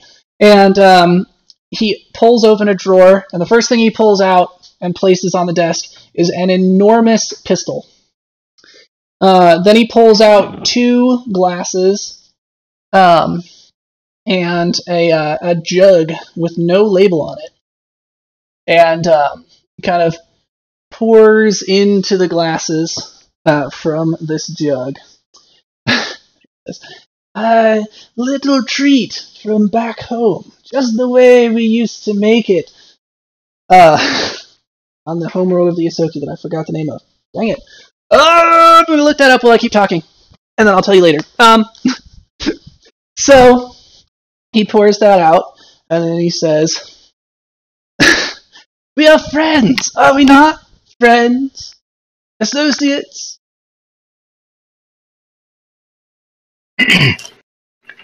Yes. Definitely associates. I was on board as soon as I saw you were so I hit nice the to arm. see some of my I hit the arm and say, you don't even have a mouth. You can't even drink it. Akaton. Dad, pour it down the tube. Anna, 2 words. Pour down the tube. Okay. Pour tube. Please. I'm gonna pour Anna, that's 3 words. down the tube. Well, I said pour tube, and then I waited, and then I said please. There is no tube. No! So I don't think I can get your arm drunk, Anna. Akaton, Akiton, is the home planet of the Isoki. Anyway, and so he says, well, let us toast to good friends, and then we will discuss the work I have in mind. And he pushes the 2 glasses towards you. Oh, lovely. I'm gonna take like a little sip. Alright, it's good stuff. It burns. It burns. Going down. Wayne? Yes? I chugged the whole thing? Alright. Like I did my drink I already had? It burns a lot. It burns so good. You're just as a lifelong alcoholic, Wreckage is very pleased with what he just drank, and or may die soon. It burns in all the right ways, in all the right places. It goes, very good, and he kind of like starts kind of like pushing the pistol around with one hand.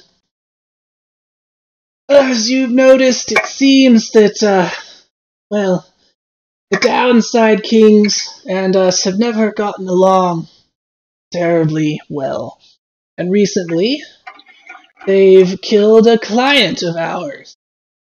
Now, I can't officially do anything about it.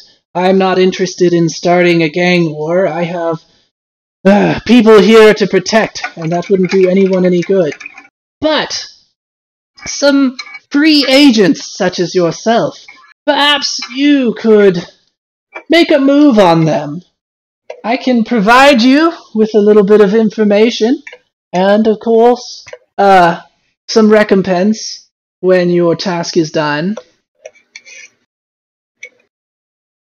I'm always in for recompense. That's my kind of word. I think I know what that means. Means you're gonna get paid, you little rat. Alright, that's the word I thought it was. Actually, I'm on board. Actually, that would be remuneration. Recompense is probably not being used correctly in this instance, but this is a gangster, not an English major, so... He goes, alright, well, recently there's been a shake-up in the leadership of the Downside Kings. Some human named Farani Nadaz killed the past leader and crushed any resistance to her leadership and has taken over. I think perhaps if we were able to rebalance things again, they might be distracted for a while. Do you think you could do that?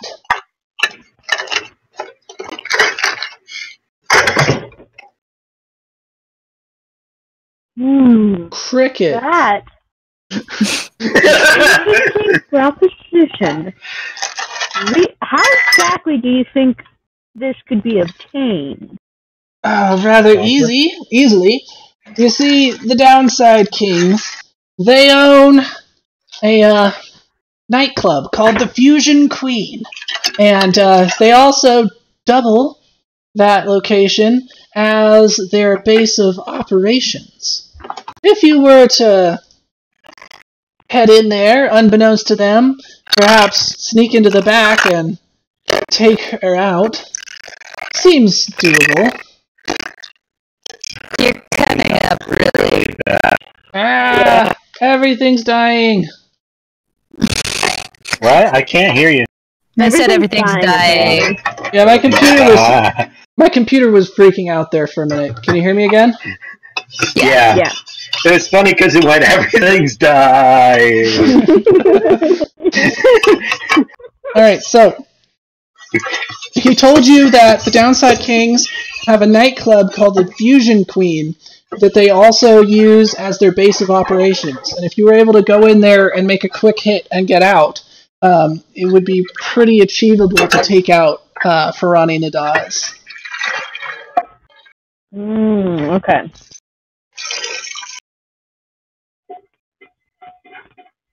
I don't see any reason why we can't do that. Sounds like a good time. I hoped that you'd see it my way.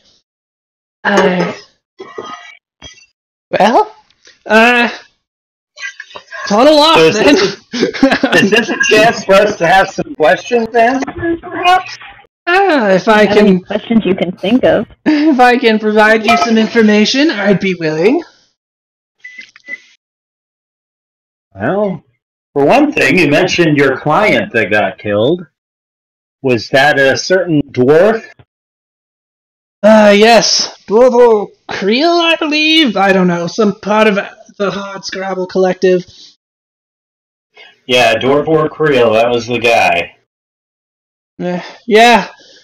Seems that the Hardscrabble Collective has been in a bit of a tiff with Astral Extractions. Something about You know, that ghost ship that came in, the Acreon, and the rock that was dragged behind it? Astral Extractions claims it is theirs, Hardscrabble claims it is theirs, and seems Hardscrabble was worried that Astral Extractions might stoop to less than scrupulous means of enforcing their claim. Can't say they were wrong at this point. Not sure they're right either. Could have been just an attack, but sure seems suspicious to me. I agreed. So, can you tell us anything more about the Acreon and exactly what's going on with the like to what extent is the argument going on? Is there? Where have you been? Under a rock this whole time? It's been over the news. Pretty much everything I know is from there. Seems that Astral Extractions went out to look for claims, and their ship, the Acreon, appeared back in our space dragging a rock behind it. They put it out in quarantine space, just in case, and nobody's been aboard since, but so far the ship's been silent. I think it was space madness. Probably too long out there in drift space, just opened the airlocks and jettisoned themselves along with cargo. I don't trust drift space. I'd rather keep my feet firmly planted on at least some semblance of terra firma. I can understand that. Honestly, we don't know much about it.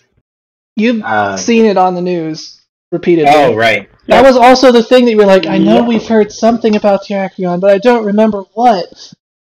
Is news. You saw it on the news at least once.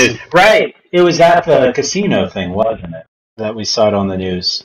I was eating finger food or something. It wasn't at the casino. Anyway. You were just down in the hotel, but yes. Okay. All right. Cool. I can't think of anything else to ask. Nope. You don't either? Okay. Right. Well, don't. Best of luck to you, and don't bother reporting back. I'll know if you've finished successfully.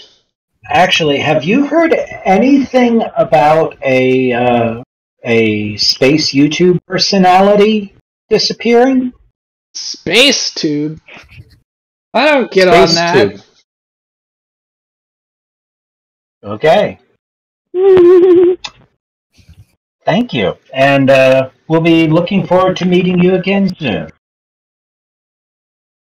Alright, so you head out? Oh, actually, the Ahsoki that I recognized. Yep, she's moved around. She is now standing by the door, which is on the way out. So, Okay, so on the way out, I look at her and I say, have we met somewhere before? And so she just winks and says, don't get yourself killed, cowboy.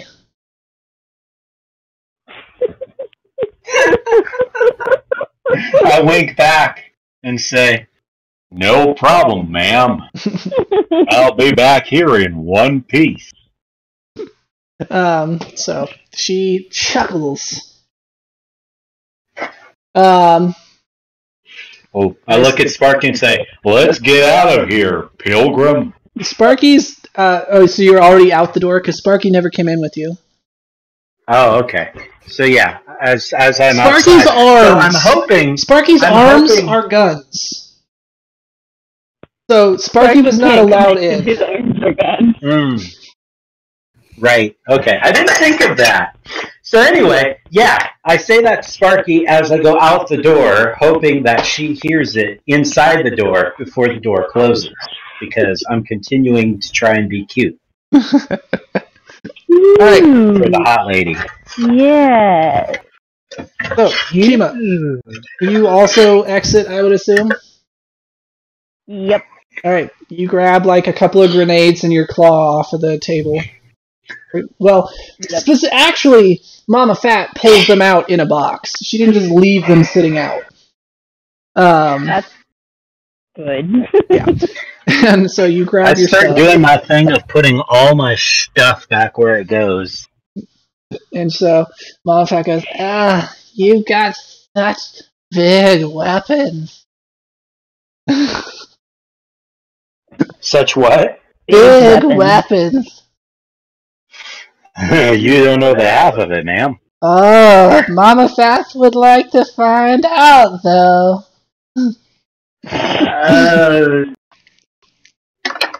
I'm visibly repulsed.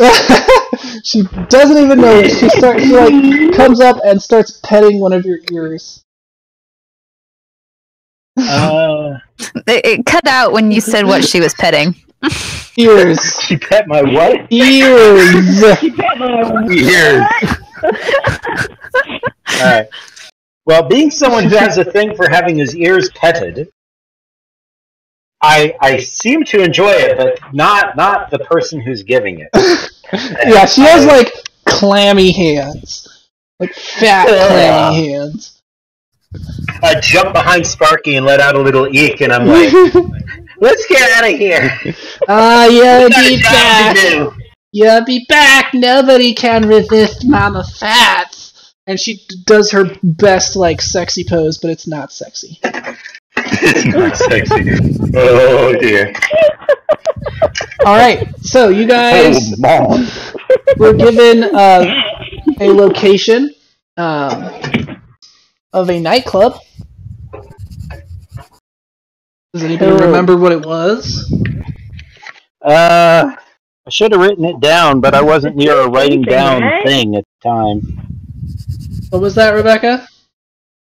I said the 2-something, right? Nope. The Fusion Queen. The Fusion Queen. Queens. Cool. Alright, so you guys presumably are headed there? Yep. Yeah, I think we should head there. What do you think? Yep. On a side note, our pizza is done baking, so we should probably wrap up soon so that we can eat and go get our kids and get them down to bed and all that sort of stuff. Cool. Stop talking so we can wrap up. Alright, I love it. so, what? When we get out of the door, the arm is going to be like, camera! Holotube! Is holotube one word? It's one word, right? It's hyphenated. So does it count as one word or two? One word. Yeah, Right. It'll be one word. Like YouTube. The arm is kind of half panicking, kind of going like, holotube! Camera! Holotube! Camera! So I give up ignored? and plant the camera on my phone and point the camera at the arm. Cool. The arm is like, hi fans! See you soon! That's too many words. Oh, Hi, There's fans. 2 sentences. oh, Hi fans! and that's it. See you soon! And that's it. That's all. That's it. The Yep. arm just stops there. So, Kima, were you planning on getting Lynn? And then I pointed at my face and go, and this is what he has become. Never become a holotuber. And I hit the end button and post it on his little page thing. You realized that you accidentally sent that to May? I accidentally what? Sent it to May. Oops. God damn these stupid things!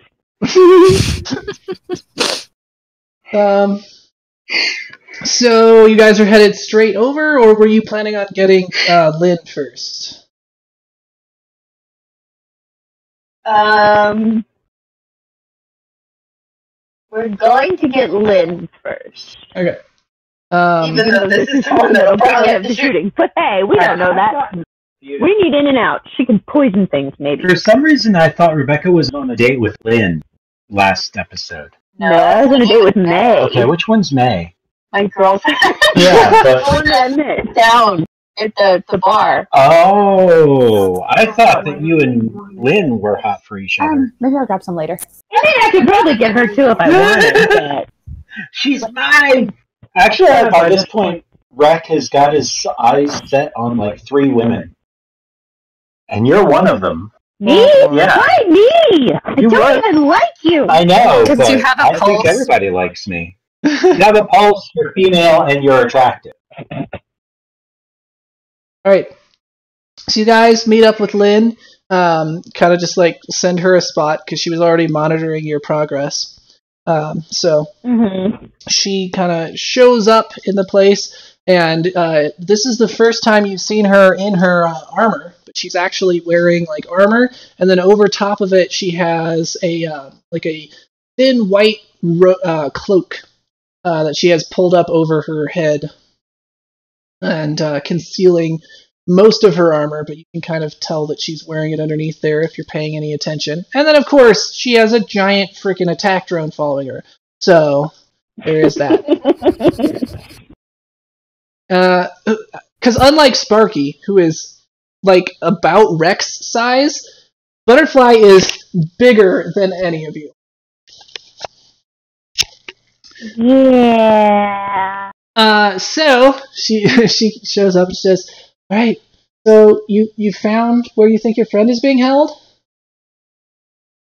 Yeah. I'm still kind of just like staring at Butterfly. Why?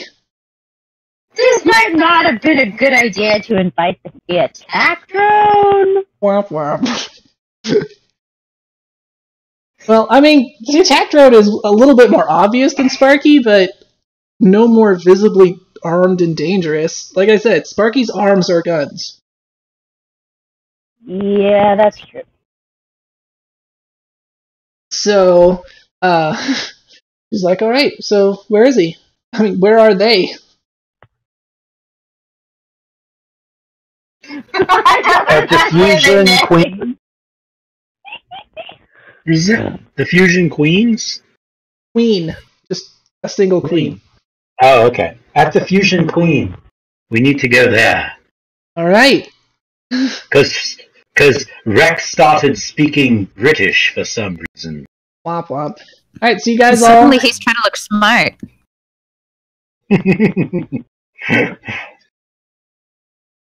Look smart. I am smart. all... Spooky day. So we head towards the Fusion Queen. Yes, you do. Killer. Ba-doop-ba-doo, and... Okay. Go. Boop.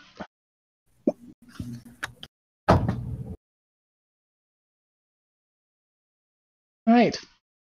You guys are at the aforementioned Fusion Queen, hiding kind of down a ways the alley, behind some boxes. And in front of you, you can see the entrance, which appears to be guarded by 2 suspicious-looking bouncers with very big muscles. Yes, you can hear basically that coming through the wall.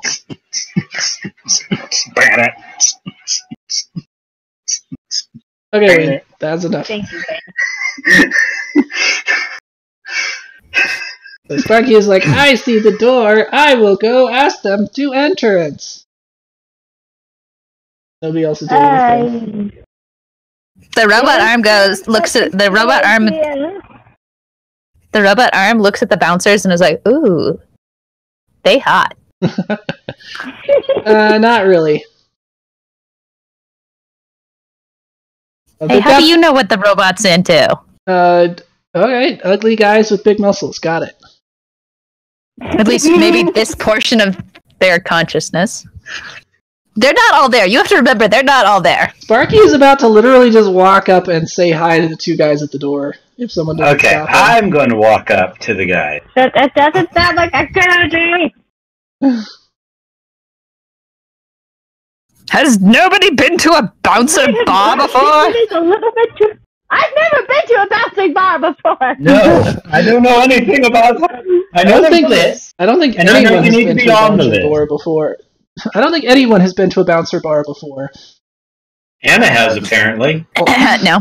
Alright, Ragged, you walk up and do what? Evening, gentlemen.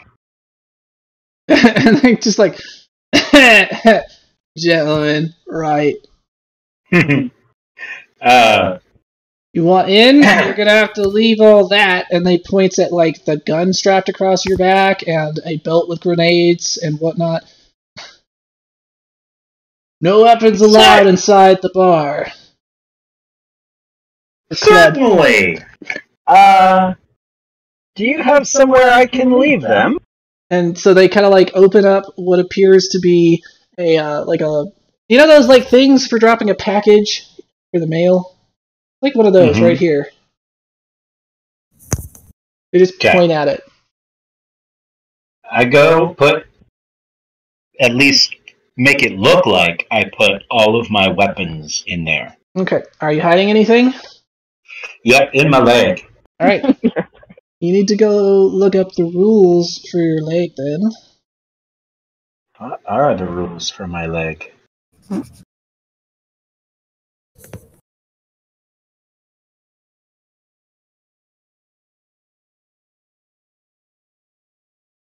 Where is my leg? Hopefully attached to the body. Hideaway limb. Leg. There it is. It is... Hero Lab just kicked me out. Here we go. Okay. Hideaway limb. This compartment is hidden inside one of your limbs. You can conceal items inside and protect them with a simple passcode. The compartment can hold items of negligible bulk and items of great bulk. Yeah. You gain a +2 bonus to sleight of hand checks to conceal items in a hideaway limb. That is all we needed to know. Okay. So I get a +2 to your sleight of hand. To sleight of hand. So roll sleight of hand and see whether or not you're able to hide it. Okay. What is your sleight of hand? It was a +5. That's not terrible. And then that with the +2, that's a +7. And are you fucking kidding me? All right. I rolled a 1. Open. So his leg pops open. Your leg literally, you're like, oh, they don't know that I hit a pistol in my leg, and your leg pops open, and a pistol and like a pile of Japanese hentai falls out. Oh gosh. I don't know, whatever you're into. I'm sure you hit all of that. I'm about to be put in space prison, aren't I?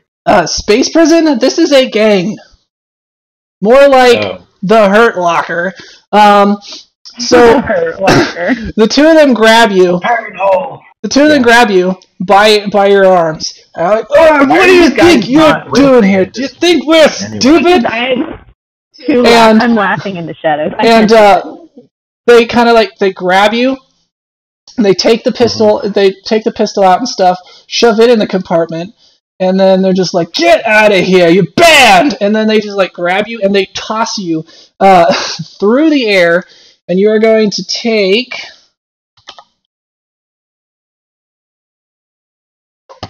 Boop.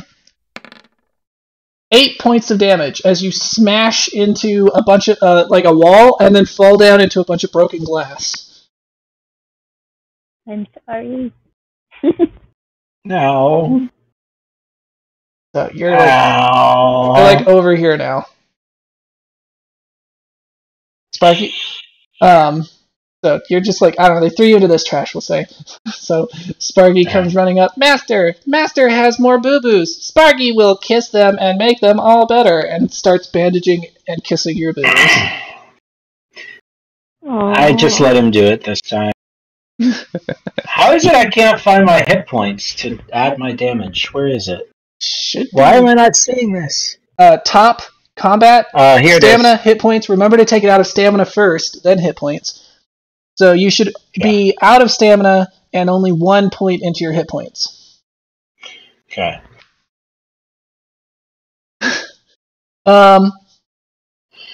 So Lynn also comes up and kind of like pushes Sparky out of the way. Stop! Your bandages aren't gonna help.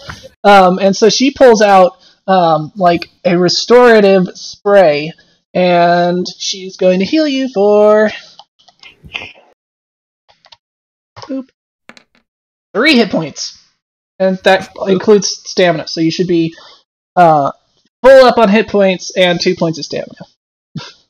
As your the cuts and whatnot from the glass kind of heal up. Nice. Thank you, Lynn. You're welcome. That didn't go great. Yeah.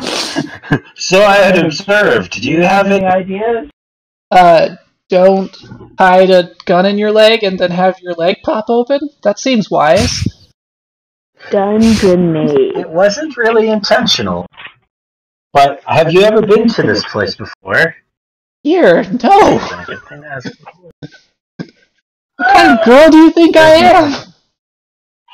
I don't know. Lynn, I have a question. Yeah. Considering you don't have Butterfly, what is the likelihood you could take one of those guys out? What do you mean, take them out? Like, make them not conscious. Unalive them! Not necessarily unalive them. Make them not conscious. I don't know. I don't know that she has really much of the way to do that.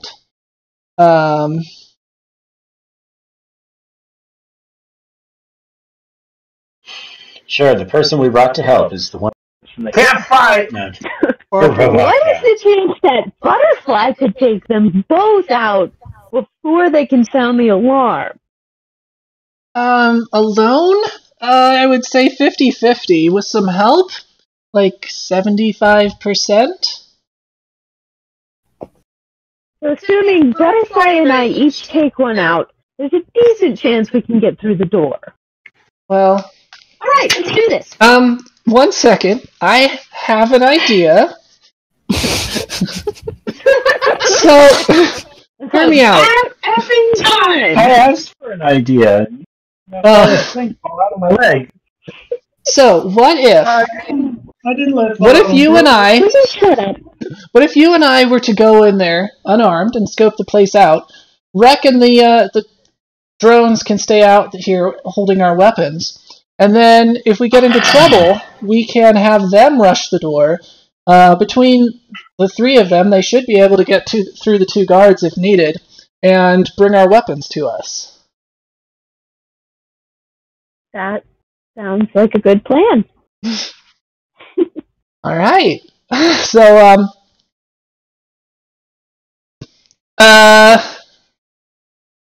I don't know how one gains entry, presumably not bringing weapons with them, and so she opens up a drawer in Butterfly, and you see that she has a tactical baton, a laser pistol, and some grenades, and that is pretty much it. She loads those in. Okay. I'm gonna ask. Did Butterfly keep mine too? Yeah, that was the idea. Happy to hold your weapons. I had to trust them to the French maid. So I'm gonna put my weapons into the Butterfly zone and not the French maid drone. Happy to be of assistance, Kima. Happy to be of assistance, Kima. I shall protect your weapons until you need them. Thank you, Butterfly. You are very welcome. So,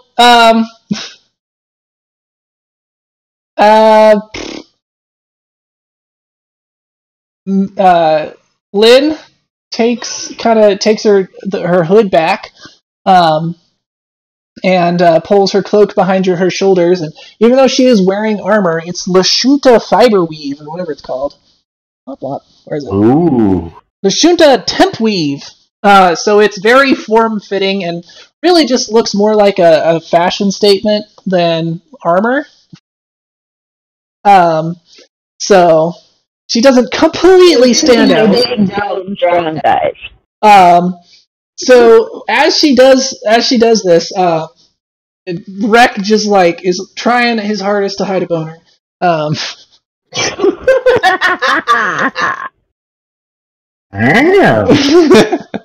Yes, her hair flows out from her hood, the whole thing. Kima, how about you? You gonna try to sexy it up a little bit before going into a club? Sure, I pull like one corner of my shirt down and I don't know. There you go. Tuck it under my bra so it looks like a sexy crop top off the shoulder thing. There we go. Alright. So the two of you head over. Womp. Womp.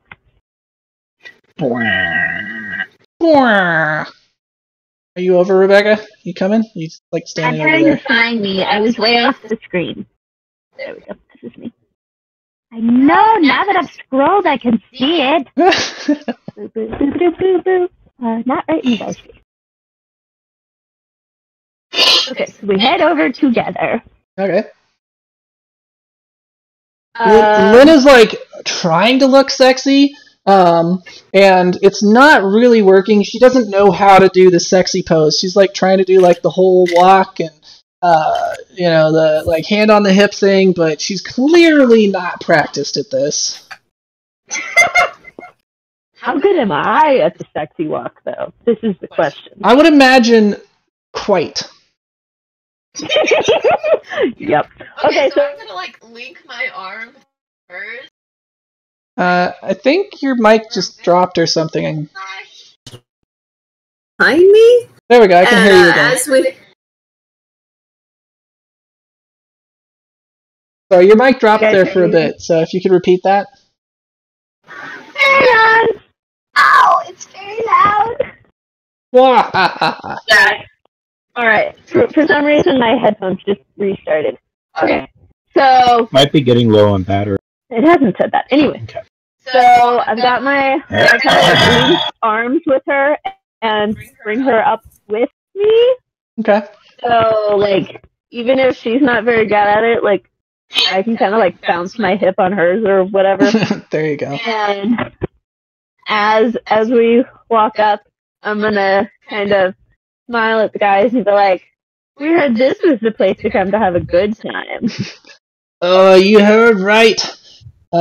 Free drink night for the ladies. I don't know, whatever bars do to attract females because it's all a bunch of creepy dudes in them. And so they're just like, right, of course. Couple of cuties like you, just head right in. Oh, aren't you just the sweetest? I say with that, like, innocent blink and flirty face. And, head in. Right. Blink, blink, blink, blink, blink. Blink, blink, blink, blink, blink. Do you check your coat with the coat check girl? She's standing over here. Yes. Blink, blink, blink.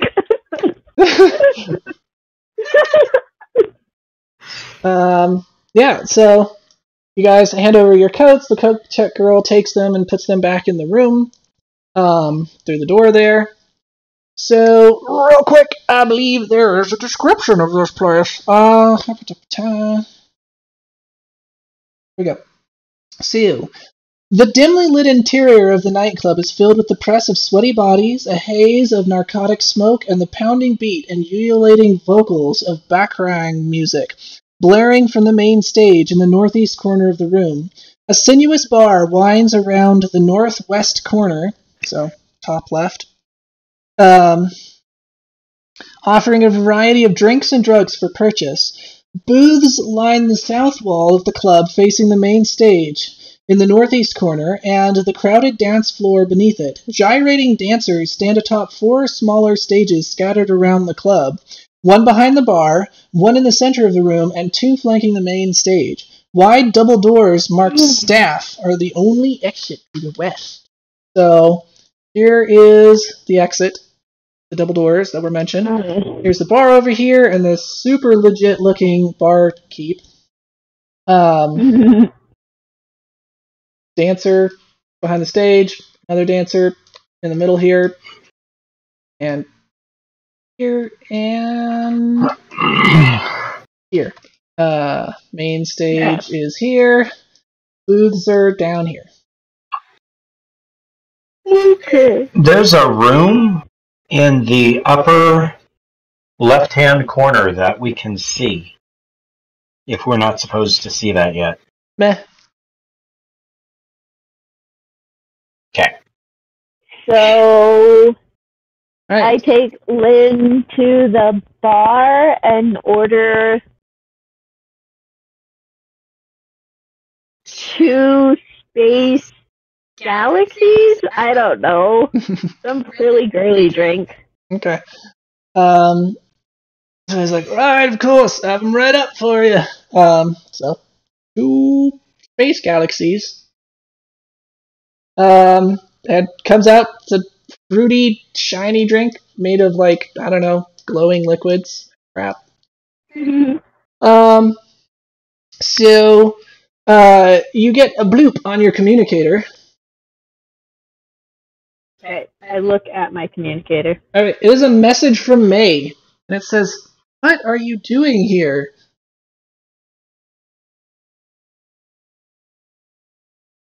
I'm going to look around the bar. Alright, and you see notice, if I can find her. right there, She's texting while she's dancing? That takes talent. yes, no. She took a break from dancing for a minute, and, like, picked her communicator up off of the stage, and blooped you. And then What before kind people... of dancing is going on here? Like, how many clothes is on? How many clothes is on? I've seen her with less. How many clothes are on her, I suppose? More than I saw her with on last time I saw her. Alright. That much clothes. Noise. How much is that much? I looked away. Dang it, I'm missing. Ooh. It's not much. Why did I get myself thrown out? So yeah, you see her on the stage over there, pole dancing.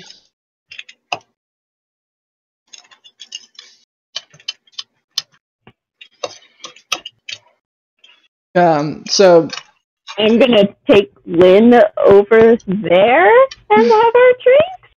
you kind of like start to stand up and do that, and she gives you eyes like sit back down. Okay, so I sit back down. So yeah, after a little bit longer, she kind of like grabs a towel and climbs down off the stage, and she kind of comes over and she sits down over here, but facing away from you. She's like, "I thought I told you to stay away."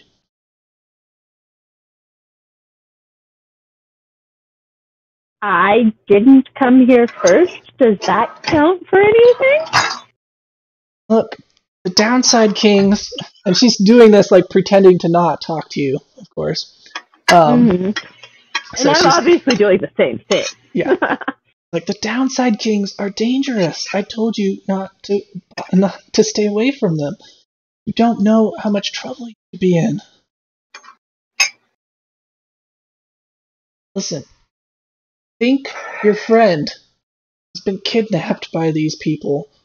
They probably got him in the back room. Yeah. And the level 21 crew might have sent us here. And they're the reason the dwarf got killed. And I'm definitely not leaving. I don't know what dwarf you're talking about, but fine. If you guys are here, then we can deal with this, but just don't try not to act so suspicious. So suspicious? I'm talking about your other girlfriend over there. You can see Lynn is just like really obviously not fitting in. She's like looking at everybody weird. I'm gonna pull Lynn's book thing, her pad, out of her bag and hand it to her with her book open. Yeah, she like looks at you and very clearly glad to finally have something to do, to kind of distract herself from how awkward this whole thing is. She like just kind of starts reading it and seems to be doing better. And she's like, all right. So listen, I'm pretty sure they've got your friend in the back room. There's the two guys at the front door. I've seen at least 3 people going into those double doors behind me. Mm-hmm. I don't know who else is back there, but we can expect some resistance. What else do you have? Is it just you and Lynn? We've got the Ashoki idiot, but I mean he's useful. We have this arm, which I pull out of my backpack. Mm-hmm. But hey, I sweetie. hit the mute button. I hit the mute button. You're muted. And we've got 2. What are they called? Drones. Drones. Right. Okay. Well, I don't know that we can get your friends in here without the bouncers noticing. Not 2 drones anyway. They don't let drones in, especially not ones as armed as. Has she? I think she's seen Sparky and Butterfly, right? Because she kind of met everybody, or was that just Lynn? I think she just met Lynn. Yeah. Right? Yeah. Alright, well, she's like, I don't think you'll be able to get the drones in here unless they're stealth drones. I'll leave it up to you, alright? We need to hit fast and we need to hit hard. We can either do it from in here and hope that the guys outside don't notice, or you can have your friends try to take out the bouncers and then we can all head in together. Yeah. Probably better get back to the pole before they get too suspicious, start yelling at me. So she downs a drink. Just give me the signal when you're ready. And boop-a-da-boop, bump. Okay. So now I have to decide if I think we can do it, like get weapons before we're killed. Get help. We need our weapons first. Get help. You just want to be here. No, get help. He wants to do the one from Thor Ragnarok. The get help thing. Yes! Yes! That would be hilarious. I'll also point out that all of your weapons have been dumped in a drawer and you don't have any. I know, that's what I was saying. Just wanted to make sure you guys were aware of that. Alright. What do you do?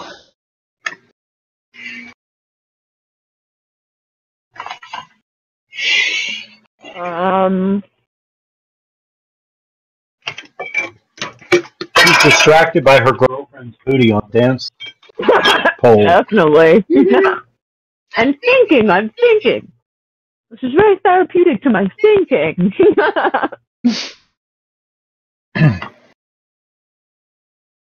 Also, I just gave her a glass of wine, so, you know. It's when it comes to wine, Rebecca is basically Penny. Ba-ba-ba. Alright. What you gonna do? Well, I looked at my unarmed stats, and they are far less than impressive.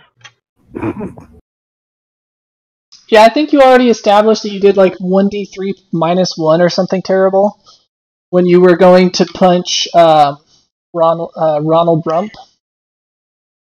Aww.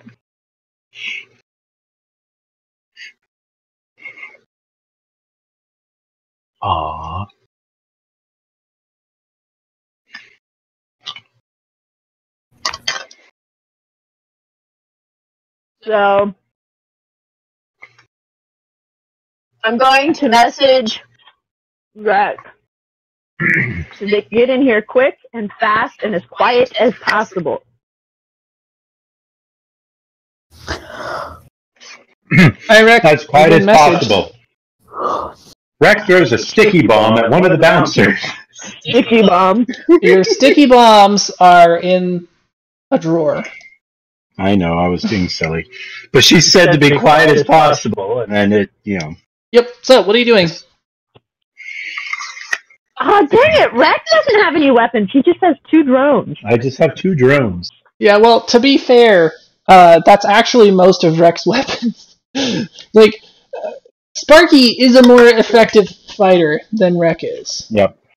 Yeah. So,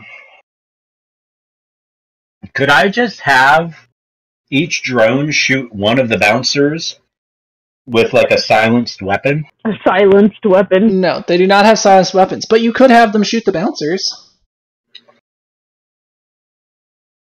So Butterfly is aimed at one, and Sparky is aimed at the other one. How are you doing? And I've... Just like from I'll way be right over in back. this corner, or what? Yeah. Yeah. So you guys are hiding behind these boxes? Mm-hmm. What is that? 5, 10, 15, 20, 25, 30, 35, 40, 45, 50, 55, 60, 65, 70, 75, 80, 85, 90 feet away? Is that too far? Well, look at your weapons on your drones. They've got range increments. Well, I don't know about Butterfly. I'll check on Wreck. Let's see. Sparky, I mean. I'm Wreck. Womp. Excuse me.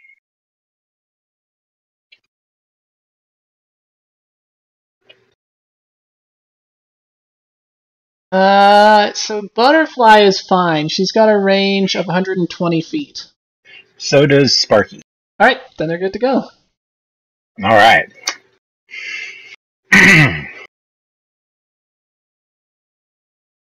So these So guys... I will say that I've already spoken to them, gotten them to aim at those 2 bouncers. I'm waiting for their keyword from inside. So once I heard from Rebecca, I just give them a hand signal to fire. Alright, so these guys are flat-footed, which will help out. So go ahead and have Sparky shoot. Is he firing once or twice? Once. Okay. And then what is the attack? Is that... Be right on the weapon. It should say ranged, and then a number, and then damage, and then a die type. Okay, damage is 1d8. Yep, so what's the attack? Which would be right before it. 1. Okay, well then you get a +1 to your attack. That seems pretty weak. Well, Huh. what's yours? I don't remember. Let me switch back to my character sheet.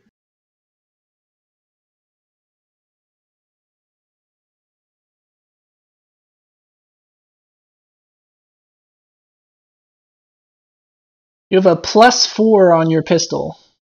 Yeah.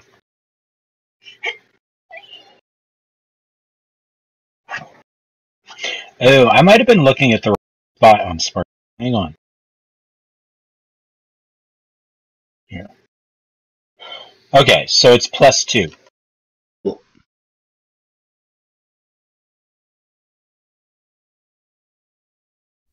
Jesus.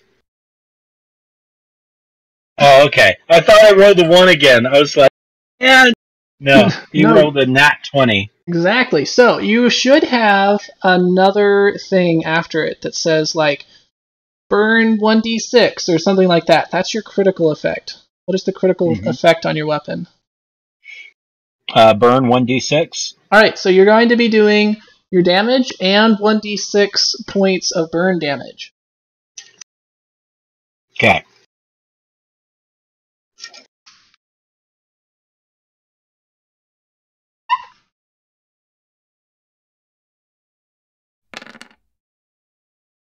Alright, that So is 7. 7 points of damage. Which one was he firing at? The near one or the far one? The far one. Okay. So he now has 7 hit points of damage. And then Butterfly is going to fire.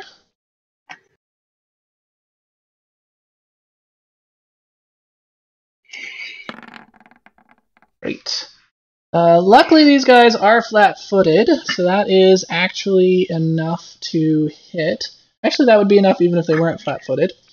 Oh, do I get like a crit or something? Because I rolled. That was 20? your flame damage.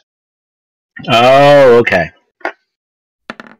And her second shot is also enough to hit. She is going to do...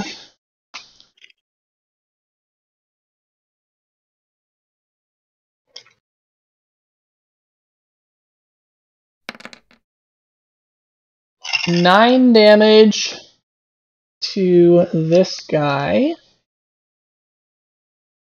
killing him.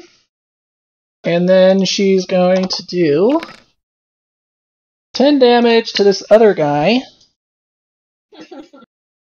which is, let's see, not quite enough.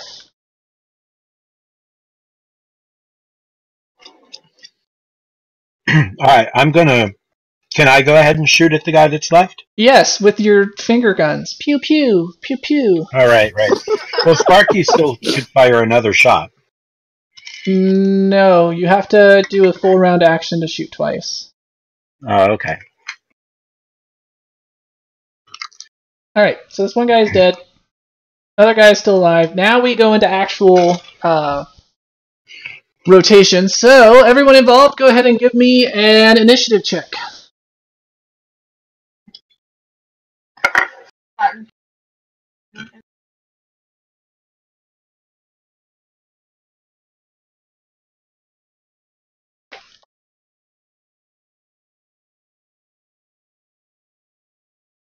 Does that involve me or not?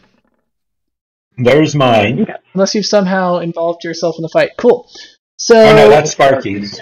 But no, you and Sparky have the same initiative, so you just roll for yourself. Oh, okay. So should I have given my bonus or his bonus? Your bonus. Okay. His bonus was the +1. Mine is a +4. Okay, so you should be going at 22. Yeah. Butterfly got an 18, and these hapless, the one remaining hapless bouncer is going at, let's see what his initiative bonus is. 11. So, yeah, you're all going first again. So, you guys, blast into them, killing one, and the other one is shot in the shoulder. He's about to look up and yell something when a second round of gunfire just, blasts out, and his head just, is not there anymore. It's just, a steaming stump of his neck, and then he falls over sideways. Oh. Nice. So how much of an alarm did this raise now? None. Okay. Can I get into the thing to get my weapons back? Anna, are you okay? What? There was a dog barking sound. That was me It sounded moving my like it came keyboard. It was my keyboard. There we go. Oh, It has little rubber footies. It has Anna, no, it has little rubber feet, and so when I move my keyboard, it squeaks. arm or something. It was like, okay, we're good now. So Butterfly kind of goes up to the two dead bouncers and says, "Terribly sorry about that. Nothing personal." Sparky goes up and starts teabagging this guy, going, that's right, you died, Except in his robot voice, it's more like, that is right. You are dead, and I am not. Take that. Take my robot nuts in your face. Sparky, have some dignity. Or no. We had a word for that. Take my robot blinglings in your face. Take my robotic blinglings in your face. Master, we did good. We killed them so fast. No alarm. Yeah. Are you proud of Sparky, Master? Good job, you low-down patak. Hey. You're still standing behind the boxes for no reason. That's a compliment. Oh, oops! I didn't move myself. I would have moved myself. All right, so I am moved. So your goal is to go in where your guns went. So through a chute in the wall. That's your plan? Over here? Is that your plan? Yeah. All right. Yes, you are actually small and furry enough that if you would like to squeeze yourself in through the gun chute and go wherever your guns went, that is possible. Okay, I'm going to do that. All right. Oh, dear. You are now in a small room. You are sitting in a box full of weapons. Go ahead and roll 1d2. On a 1, you're fine. On a 2, you landed on a knife. Or some other object. Ow. A D2? Yes.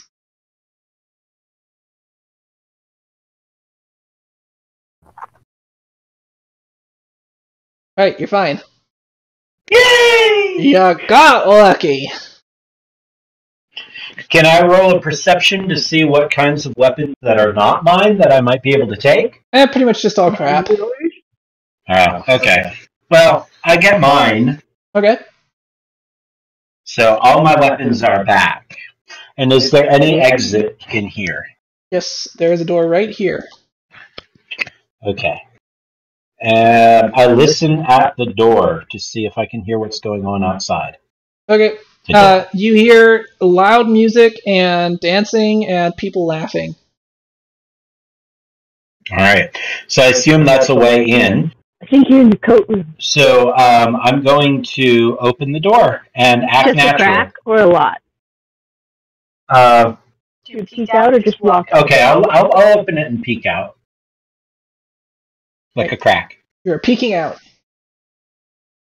Okay. Oh, I can see her on the stage. Do you recognize her? I don't think so. Well, she's a hot female. I'm still happy. Do you scoot around so you can see more? Yes. I open the door and walk out confidently. Alright, so as you open the door, you see that there is a coat check girl running the closet. So she's like right there, probably not expecting to see anyone coming out of that door. Would you like to roll stealth? Let me look at how good my stealth is. Okay, +6. And let's see. If I do bluff, I only have a +1. So I think I'll do stealth. Okay. And I'll probably roll a darn 1. But we'll see. You're happy you rolled a 1 just a minute ago, considering it meant you didn't land on anything sharp. Yeah. Whoops. You need to do /R. And yeah, then that much I figured out now. Yay! A 20! Nice. So you come out and you are coming around the corner and you drop a fur coat just in the edge of the vision of the coat check girl, so that as you come out, she sees you just a little bit, but then she looks over and it's just a fur coat. And she's like, "Ah, dang coat," and she goes and puts it back up. So you have snuck onto the dance floor unnoticed. Yes! Woot! Yes! I love being sneaky! Do you come... Is there a way that I can get the drones in? Yeah, just command them. Without arousing suspicion. Depends on whose suspicion you mean. But the guards out front are dead. Grab some of the coats? Coats on the drum. Yeah, I do that. Why not? I did that before I snuck out. Can I do that? Say when I did that? Sparky, maybe. Butterfly is definitely too big to hide under a coat. Okay, never mind. I don't need the coats. I call them in with my brain. Okay, it's not really your brain, and you can only do it for Sparky, but you can have Sparky also ask Butterfly to come in. Or you could just not call the drones and yet come up to the bar where you see your compatriots. Yeah, that's true. I approach my compatriots. All right. Bartender comes back over. Anything I can get you? And yes, this is my real voice. It was a horrible accident with a donkey. I sound like this now. That suits you. Sounds quite masculine. Right, whatever. You need a drink? Yeah. What's the house special? Elbow grease. Say what? Elbow grease. What? I can't hear you. The music's too loud. Elbow grease. I'll take a shot of that. So he pulls out a yellow bottle and pours something very thick and viscous into a shot glass and scoots it over toward you. I'll take one for this hottie next to me, too. What's your name, Toots? Oh, goodness. Thank you. My name's Keela. Ah! What's a bright, shining star like you doing in a place like this? Well, I just figured it was the best place in town to, have a little fun. Ah! Looks like you're looking for me. Oh, I'm sure good things come in small packages, right? I don't know how small the package is. Why did Lynn move? I'm scaring her off. Oh dear God. Where's Lynn going? God is not going to tell you.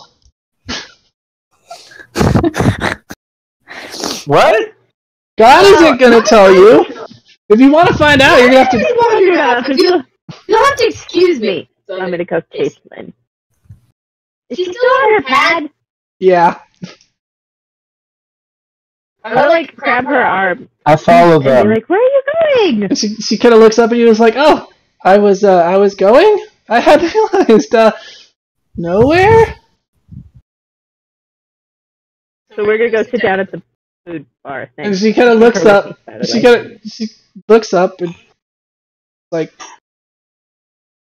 I don't like it here. Places. Let's get Lynn right there, and then sit on either side of her, so she can't do anything. And that actually is like a thing that sometimes you do to people that you bring to a club for them. People can think that, it's like try to fit in a little bit. Make people think that we're used to clubbing and she's our first time guest, like a virgin. Yeah. And so she's like, I've heard of clubs before, but this was much more than I was expecting. What are those two in the corner even doing? Oh, that's called snogging. It's really fun. You put your mouths together. Go ahead and take Lynn out. I think she's had enough. So we head towards the door, and I ask, what did you do with the guards? Well, the drones took him out. We gotta move quick before somebody notices bodies. Oh, good. So as we take Lynn out, I'm going to get my weapons and then go back in. Okay. All right, so you and I are here together with our weapons. All right, Lynn, she got to the door. Concealed, and then, right? At this point, what's sealed? Concealed weapons, right? Not your rifle. Don't you have a giant rifle strapped across your back? Oh, that's going to draw attention. But you also have a pistol, I believe, that you can can carry concealed. All right, I have a concealed pistol. I guess I left my rifle in the coat check. Cool. I'll have to get that on the way out. All right. So I'm gonna check out her cloak, I guess. Yeah. As you, at this point, Lynn is actually. Hey, while you're at it, push my rifle out the door and tell Sparky to keep it. I can't. It's the coat lady. Oh. Right. Okay, at this point, Lynn is like leaned against the corner over there, and she's gone like visibly pale and is starting to hyperventilate a little bit. So I'm going to kind of calmly say, I think my friend had enough clubbing. Could I have that coat, please? And hand yes, over of the course. thing or whatever. Yeah, so she grabs your coats and hands them over. Or coat, I guess. So, I don't know that Kima had anything. No, not really. So I'm going to help Lynn out, grab my weapons, and then head back in. Okay. And as soon as the doors open, Lynn just like screams as she sees the dead bodies.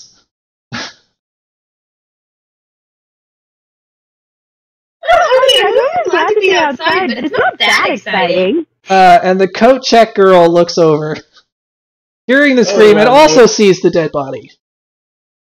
Time to storm the castle, boys! Sparky, get your... What did I say? Get your gask in here! Alright, so I guess we attack, and can we maybe pick that up next time? Almost. Okay, cool. I had a place in mind. So yeah, at this point, everybody is yelling. The coat check girl has also started screaming and running. The guy behind the counter is like ducked down and hiding from stuff. Most of the dancers have taken off, but in the panic, May kind of comes over to you guys and sees the dead bodies and says, "Well, there goes the element of surprise, but I guess this counts as a distraction," and runs over to this door. I'm assuming you guys join her. Yep. May kind of comes to this corner. Butterfly here. Sparky is here. Wreckage is here. And May pulls a pistol out of you have no idea where. And kicks the door open. And you see inside an android with a bandaged finger on the table dancing and singing. And the three guys are surrounding him. And then Speedy Die. You can't see any of this if we're supposed to be able to. Well, I forgot to move the door. There you go. Door's open. Yay! Yay! Speedy Die. You see your friends. Yes. I And kicked you one are of the guys in the face. very either drunk or high, one or the other. And so are the guys around you. Oh yeah. I still kick one of them in the face. Alright. Will's like, what? And then this guy in the back sees you guys, jumps out of his chair, and goes, "To be continued!" Alright. So. Yay! We did good! I tried to make it an element of surprise! And then you hyperventilate in the corner! And then you opened a door to dead bodies. You know, somebody could have moved them. But anyway. Yeah, you and your robot could have moved them. Alright, so I was trying here! real quick, let's just start with Speedy Die. What did you learn? Mom is mean. Mom is mean. Kima, what did you learn? Never trust a rat with the small details. And Wreckage, what did you learn?